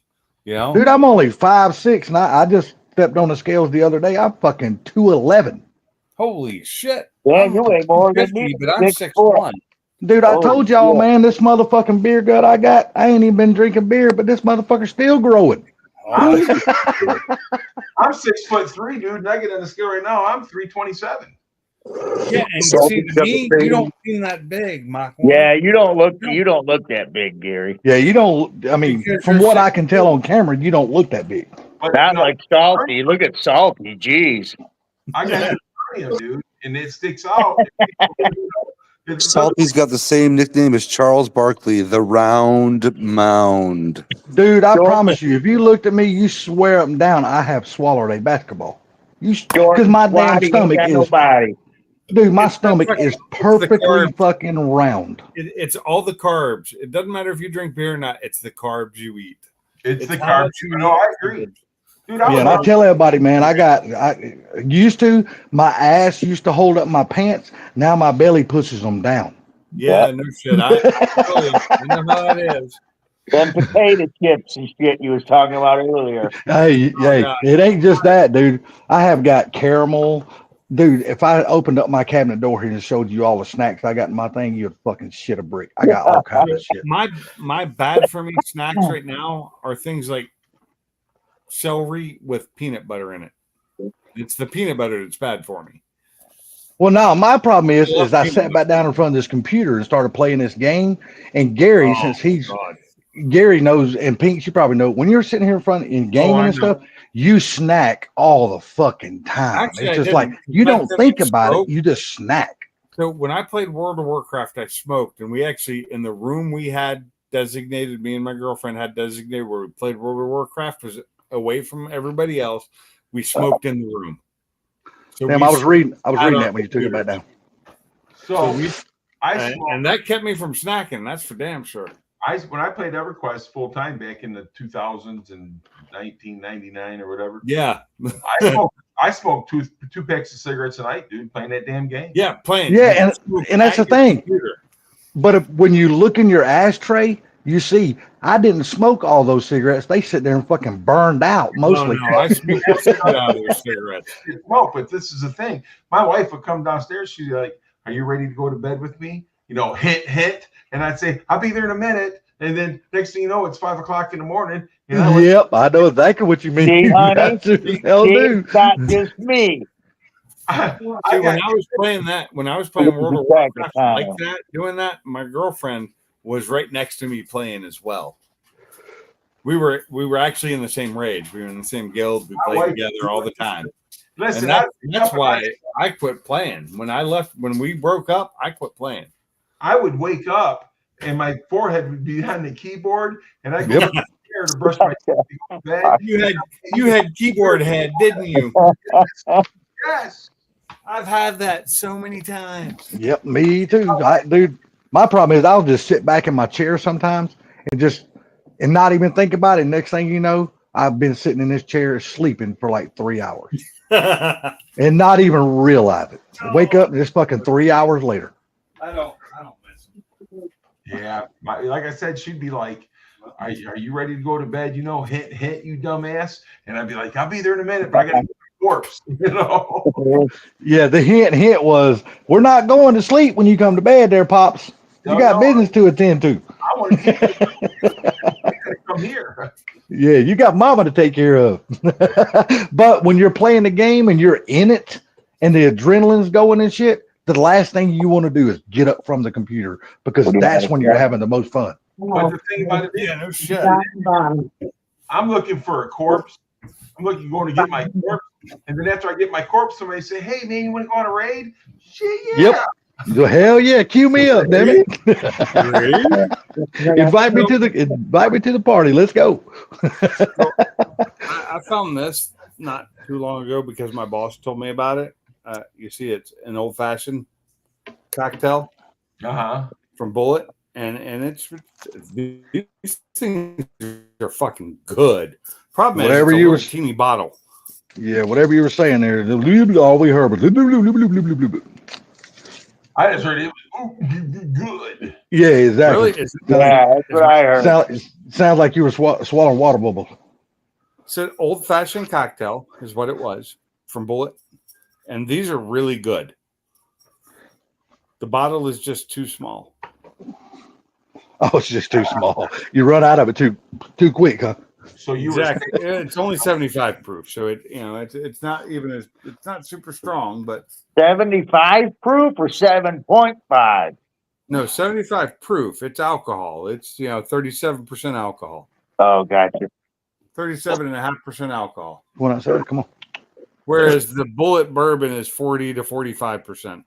Hey, I'm gonna I've been up since early this morning. I gotta get up early tomorrow. All right, we'll talk to you later on. All right, later, All right, guys. there's Sublime. Later. Take it care, buddy. Nice talking to you Hear again, bud. from you, since you can't make it into Wednesday night. You gonna be good next Wednesday, maybe? Say what? Are you gonna make it next Wednesday to my stream? I will try. Hey, Depends on I get it. Work. I some days. understand. Work, Some days ultra busy. Yeah, how many more weeks you got to work, Sublime, before y'all shut down for the year? Anywhere from 2 to 5. It all depends on the weather. Depends on the Gotcha. weather, and we're looking. So the South is looking at a warm winter this winter. Yeah. So, Well, I think that's going to be deceiving, buddy. Because don't hold that. The cold is Don't coming. hold what the NOAA says. Yeah, I don't believe any of that bullshit until it happens, because they lie like a motherfucker down here. And when you wake up one day and it's gonna be nice and pretty, and you wake up next morning and your fucking nuts are froze to your legs. They don't lie. They go with what their models predict. They're not lying. It's the NOAA. They don't care. They're not like trying to fuck with you. It's just what they've said is it's going to be above average this year. But you got to understand something, though. This is the thing. I understand that they're not lying, but they're the only people in the world that can fuck up the weather and still get paid for it. Yeah, not get any fucking trouble. But I'm just saying it's not like local weather. I saw this on a news thing with the NOAA, which is whatever they're fucking NOAA. And they're just predicting that, like, where I live is just going to be slightly above normal heat. They're not saying it's going to be hot. They're just saying it's going to be slightly above. It may not snow this year. Well, Down see, I here. look at it like this. How in the hell? I know they're going off atmospheric conditions and all this other bullshit. They're But just you know what? looking All that shit is subject to change. So It I is. don't And it look. says that in the report. It says this is not, this is subject to change. This is what we're seeing, that as everything's been going for the whole year, they're saying it's going to be slightly above normal temperatures where I live for the wintertime. Where you live, be actually even higher. We will know come late December, January, and February, because that's our coldest months. That's the same If here. you want to know what your weather's going to be like, get you one. Look outside. Get you one of those things that reads the barometric, and you'll know what your weather's going to be like. Yeah, that's right. That's right. I have Look at one, it. Look at it yourself. Don't worry about fucking TV, because you can gauge that shit by looking at your own. That's why you see so damn many boats. They got all that shit on the boat. Hell, they don't have to call the National Weather Service. Hell, they can look at their shit on their gauges or them little things that looks like clocks, but they're different things. TV. I just saw something that was posted by Whatever the them damn things are NEA, called. what they're calling for this winter, and generally over the years they've been right. Whether they're not predicting actual temperatures, they're not telling you what it's going to be like specifically. They're just saying it's going to be a little bit above average. Yeah, well, that could be like 5 or 10 degrees. No, it's not even that. They're saying like 1 to 2 degrees above average. Yeah. Oh, you won't even be able to tell that. Well, Your body will not even know the difference between 1 and 2 degrees. It makes a difference. Shit, in the dead of winter, your body won't know 1 or 2 degrees. My Your body your- won't, but the whole entire the agriculture and everything will know. Who cares about that? I ain't worried about how cold the fucking agriculture is in the wintertime. I'm worried about how cold I am because I'm the motherfucker got to walk out in that shit. I don't care about how cold you are. I care about whether my pipes freeze or not. I got one pipe. I don't want it to freeze. You judge it by the humidity that you feel. You know what I'm saying? You look at the humidity, you can pretty much tell. You know what I mean? Like my lungs. The humidity's high, dude. It fucks my lungs up. Oh yeah. Especially because I smoke, and the higher the humidity is, dude, it's harder for me to breathe. Nope. Yeah, that's why you feel that old fucking football injury and shit when it's humid and stuff out. Oh yeah, my knee, when I cut my knee open with that chainsaw, I hit that something 4 times with a chainsaw. Trust me, dude, I can tell every time when it's going to rain or all that shit. My knee goes to fucking throbbing like a bitch. I actually have a football showing up tomorrow, hopefully, for me and my dog. It's a football made for my dog, so I can throw it instead of the soccer ball she has. Yeah, I throw my dog a football. She'll look at that motherfucker roll and say, "You go get it, motherfucker." I ain't going to get it. I didn't throw it. It's not as big as a football, so my dog's lazy. She ain't going to pick up shit. She has a soccer ball she loves. She loves the blue one. I've got a red and a blue one out there. The blue one is hers, and she carries it around with her. And the great thing about these balls from Jolly Ball is they bite them, they put holes in them. It doesn't matter. They still work. They still stay looking like balls. And we've had them for over a year now. And I can kick them and throw them, and she chases them, and she loves them. But now a football, if she ends up liking the football, it's going to be green because it's the only color they had. That's something I can actually throw pretty far. The soccer ball I have to kick because I can't throw it for shit. But shit, I can't throw a football no more. That damn torn rotator cut my right shoulder, dude. Oh no, my shoulders are killing me right now. I noticed that they're hurting, but I can still throw a ball for my dog. Well, I got to tell you guys, if your shoulders are hurting like that, then when you was a child, you jacked off way too much. That's exactly what it is.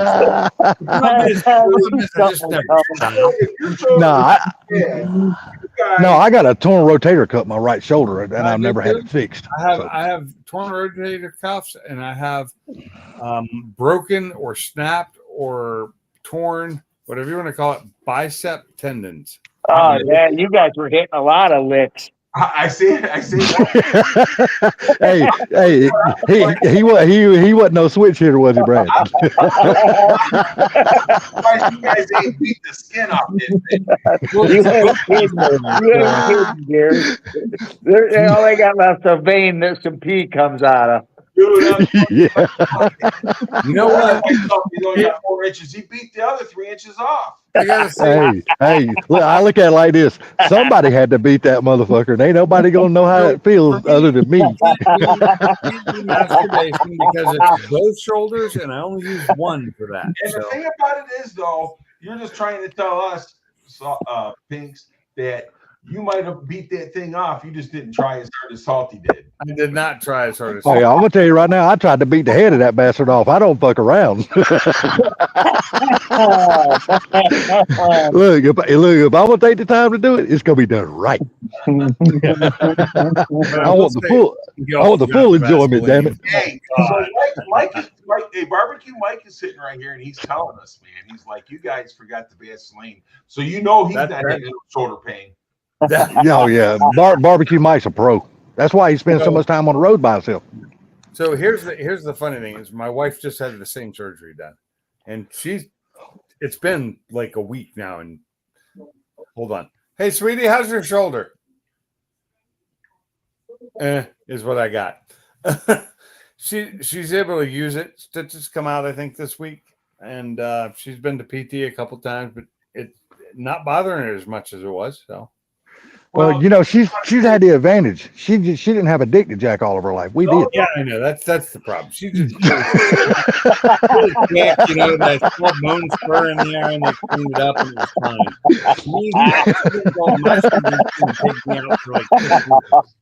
But the thing about it is she didn't have to jerk it. She just had to yank on it a little bit. Yeah, exactly. That's right. So I was told that when I have surgery from my doctor, it's going to be 6 weeks recovery. And I'm like, and I need it on both shoulders. like really bad. Today it's been hurting for some reason today, and I don't know why. So in other words, your wife's shoulder needs to hurry up Why? and heal. That way you can have yours done and you can still be taken care of. So the thing is that, you know, if your shoulder is physical therapy. Yeah, exactly. if your shoulder is twice as bad as your wife, that means you need to utilize your wife a little bit more. Yeah, that's it. I need to utilize my wife to do all the work I do. I'm like, hey, you didn't have surgery on the other hand. Hey, listen, that motherfucker needs some exercise. Come here. Yeah, but the thing about it is, one time told us on a live stream that he sits on his left hand, so it feels like he's getting some strange. Oh Lord. Oh Lord. Man, I must have been really drunk because I don't remember that. You don't remember half of our conversations, Pink, so what does that tell you? I'm telling you right now, Pete, you said a lot of shit when you've been drunk, dude. You said a lot of shit. I ain't gonna sit here and tell you lies. You said a lot of shit when I'm drunk. Yes, you have. I actually remember most of it. I just regret only about 1/3 of it. And not that I regret it per se. I just don't want other people to know. It's been a good live stream, man. I've enjoyed the hell out of myself. Yeah, I wish that has I'd been a good one. sooner because Yes, it has. I got done watching TV with my wife. I was watching other stuff, and then I found this, and I was like, "Holy shit!" How long was you live before I joined, Gary? I don't know, Brad. You come on right away, didn't you? It was 2 hours before I came on. Probably live for half an hour or so. Because I know when I joined, it was Gary, Brad, Mike's Garage, and I think Barbecue Mike had just joined right before I joined. Oh, Yeah. Barbecue Mike was in here. Yeah. Yeah, he was up on the panel. I Yeah. missed I think he was the first one on the panel, wasn't he, Gary? Yes, he was. And T. Hessler was on here. Oh, missed Mike. Mike's Garage, is he still here or he bail out? He He's is. still here. Oh, you know what though, Gary? He has been silent through all of this dick jacking conversation. He ain't said a word. He don't want to get brought into that conversation. No, he must have been one jacking his dick more than everybody else, and he just don't want to talk about it. He's thinking, he's listening, thinking, "God damn, I've had 5 shoulder surgeries." Exactly. Here's what I think. I think everything that needed to be said or could be said was said. So I'll just leave it at that. He has a really good wife. That's all. He doesn't have to worry. Listen to this, all right. First and foremost, he's never had swamp butt. So he's hey, he said that too. He said he's never had no swamp butt. shit. If you've never had he swamp butt, don't work as hard as the rest of us do. He doesn't do it for him. He's smart. and there's nothing wrong with that. That's smart. What? Nothing wrong with having swamp butt or not having Not it? having it. Not having it. Oh, if it's say, because I've had it more times than I care to fucking remember. Just in the Army alone, just in the 6 years I was in the Army, I had it more times than I care to know. The worst part about swamp butt is when you fart, you kind of wonder if it was really a fart or Exactly, because your ass is already wet, so you don't know to trust it or not. I have no idea. You're like, do I need to say I'll be back in a minute or just walk away? Don't say nothing. You just walk away. You don't say nothing. oh shit.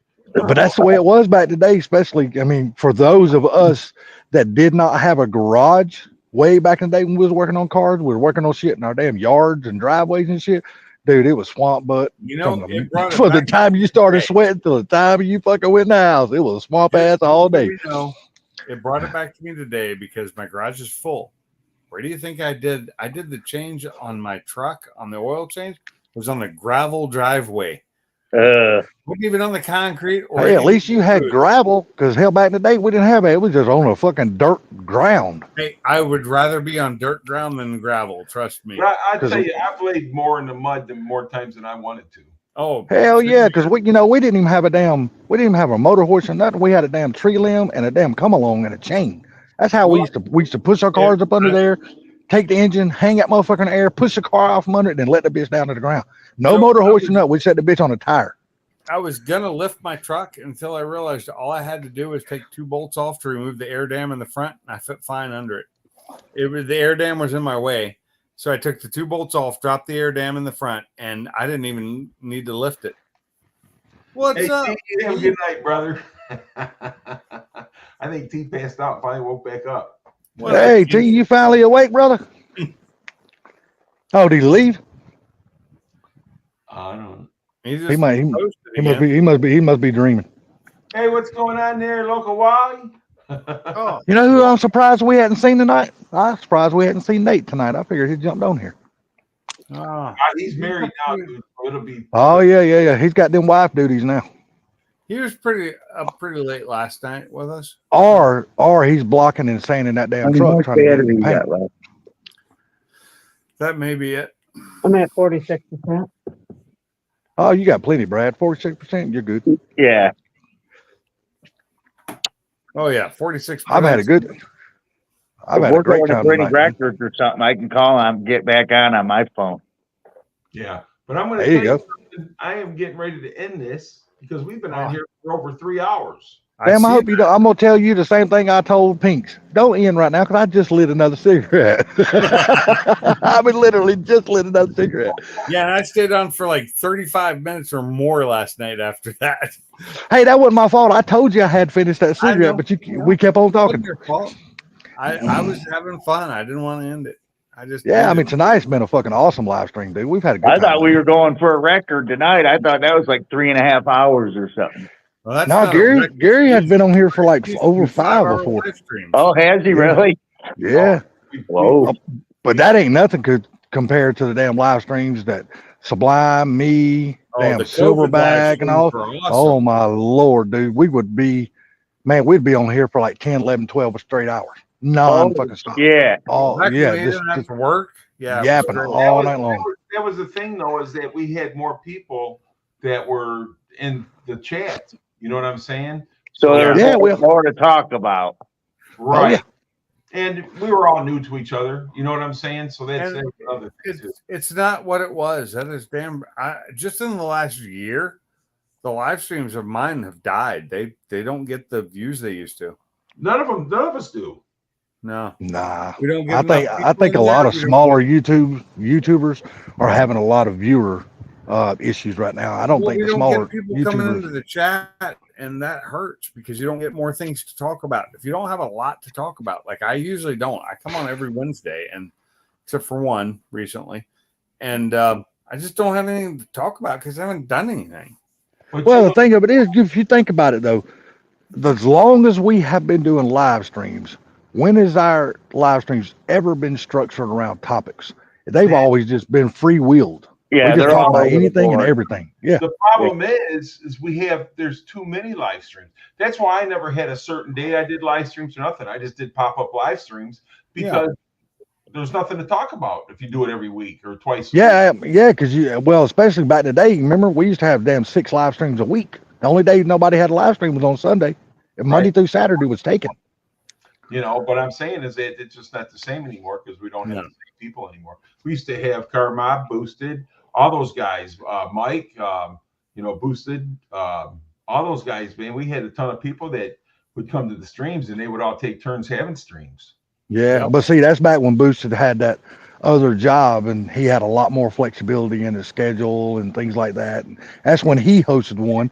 And then Ken, he stopped when he started his shop. So he don't do the live streams anymore. And Pony, he don't even hang out with us anymore. Every one of you fuckers is through Ken because I used to watch his live streams religiously. I met everybody through Silverback. That's how I met everybody on here because I was just fumbling through. I met Silverback through Ken. So. Well, see, I was just fumbling through here one night. Well, honestly, how I actually got turned on to the live stream or any channels in the beginning, I was watching Foxcast Media and he done an interview with Ken one time. And that's how I came to know Ken. So me and Ken started talking and then we finally found Silverback and Ken already knew Sublime and shit like that because Sublime had already been down to like a Ford takeover or something like that. Ken knew him. But that's how I got introduced to everybody was through Ken come on live stream, and he said, "Man, you need to come on here and live stream." So Silverback was the very first one that actually got me on it. I found Ken through Alex.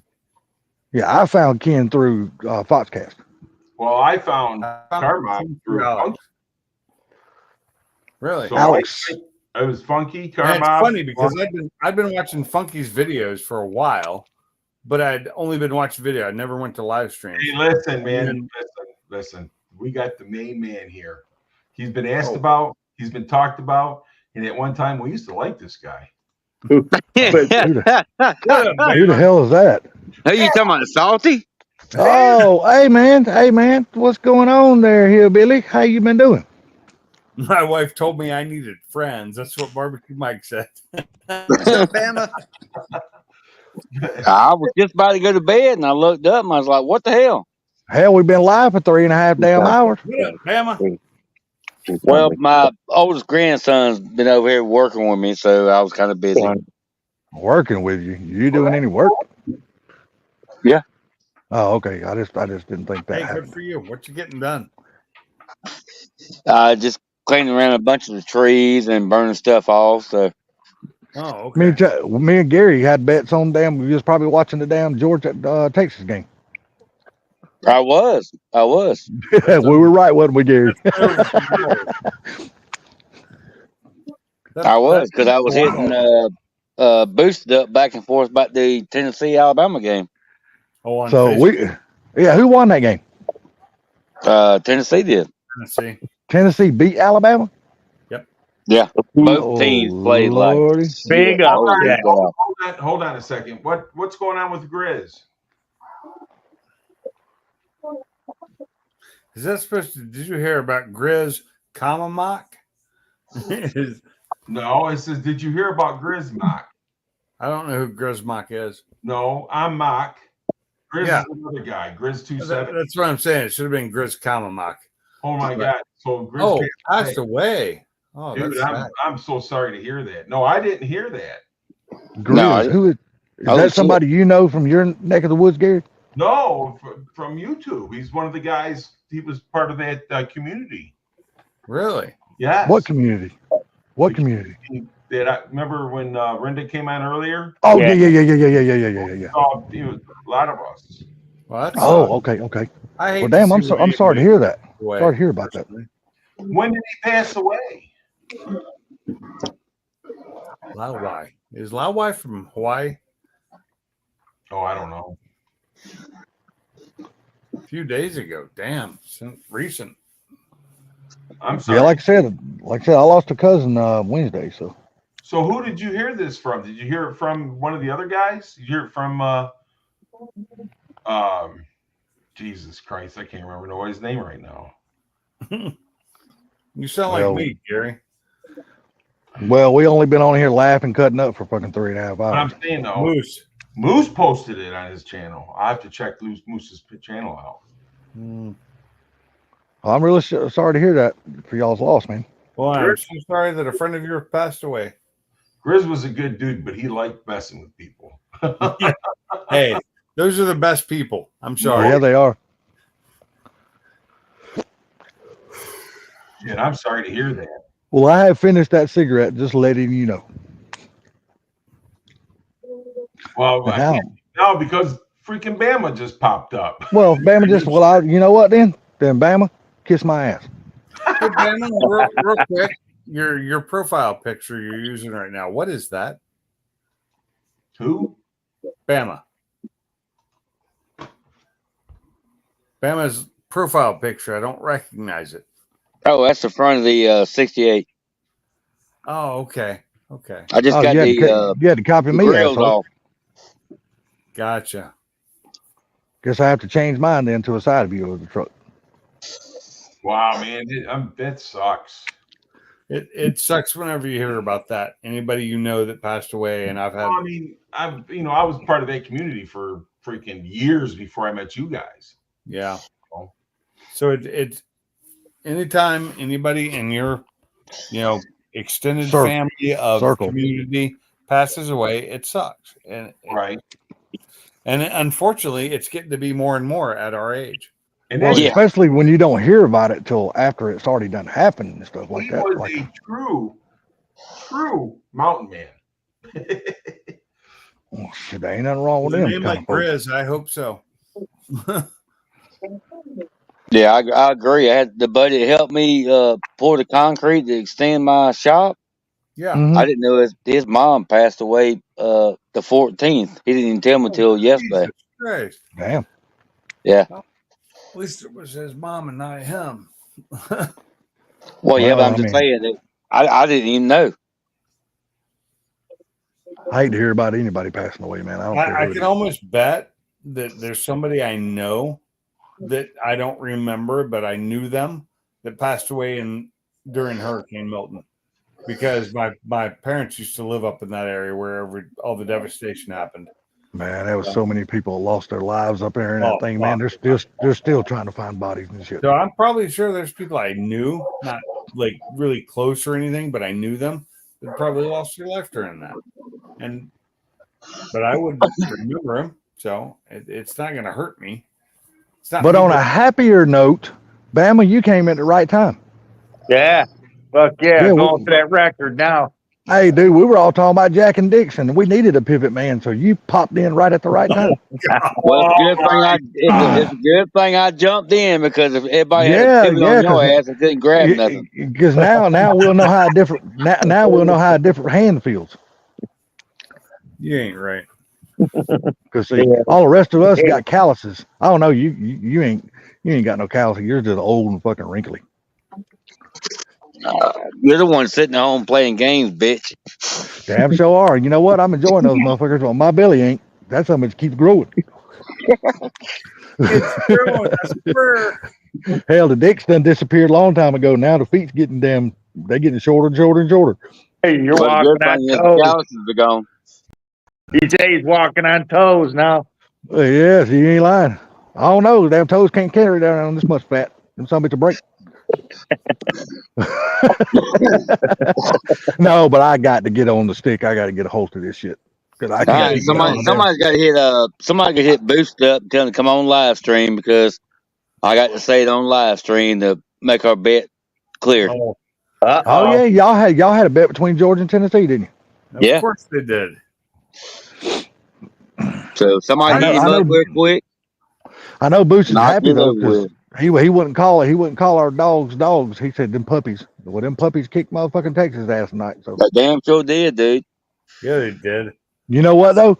Now we know that Texas they didn't deserve that #1 ranking in the country. We know that. We all knew it, but we got proof of it now. They didn't deserve that shit. Well, they didn't. We didn't, and you didn't either, because we beat you. Yeah, you didn't beat us by much, but a win is a win. It'll go That's down in the right. record books that we lost.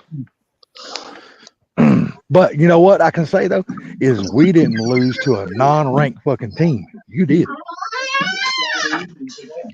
and I guarantee you, after this loss, you guys will fall out of the top 10. Oh yeah, no doubt. We should. Which I hate it because I always loved the Georgia-Alabama rivalry during the season, and especially the SEC championship stuff. There's not a better rivalry out there between those two teams. It's awesome. It's an awesome game. I got a question for you all. What would you think if I took my Mustang and turned it back into a daily driver? I think it'd be the smartest thing you ever done.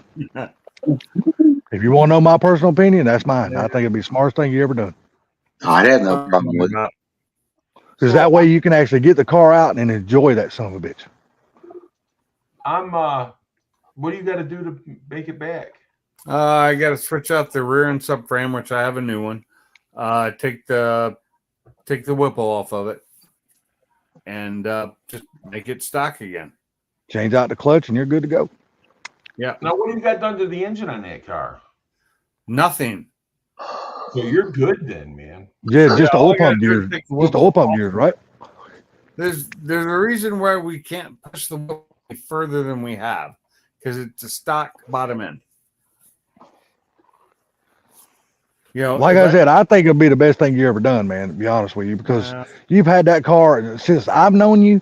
You haven't really had a whole lot of time to drive that car because it's been down and shit like that. I It's stayed a I long actually time. And drove that car for years before I did anything to it. I'm just saying, since I've known you, when I first met you, it was at Ken's being worked on.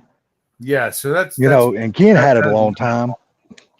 And then when you got it back, you kept taking it to the drag strip, then it broke, and now it's been sitting in your trailer for a year, or maybe a little bit more, and you ain't been able to enjoy your car. It's been sitting for over a year now.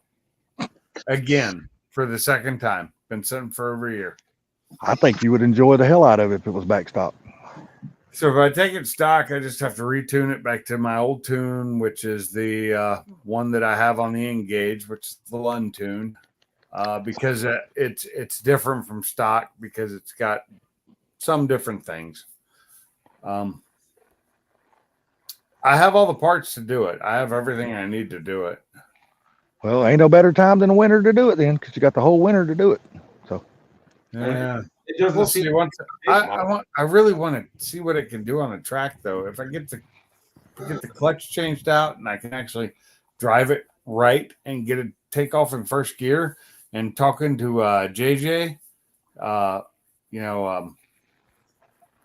may be able to do some different things with it. I don't know. when you look at Gary, I mean, I'm just taking Gary for a prime example. Gary's car, his stock, and shit, he just loves the fuck out of it the way it is. Without doing anything to it, he just loves it. Stock, I loved it. I loved it. I had it for 4 years before I put the Whipple on it. At least 4. Yeah.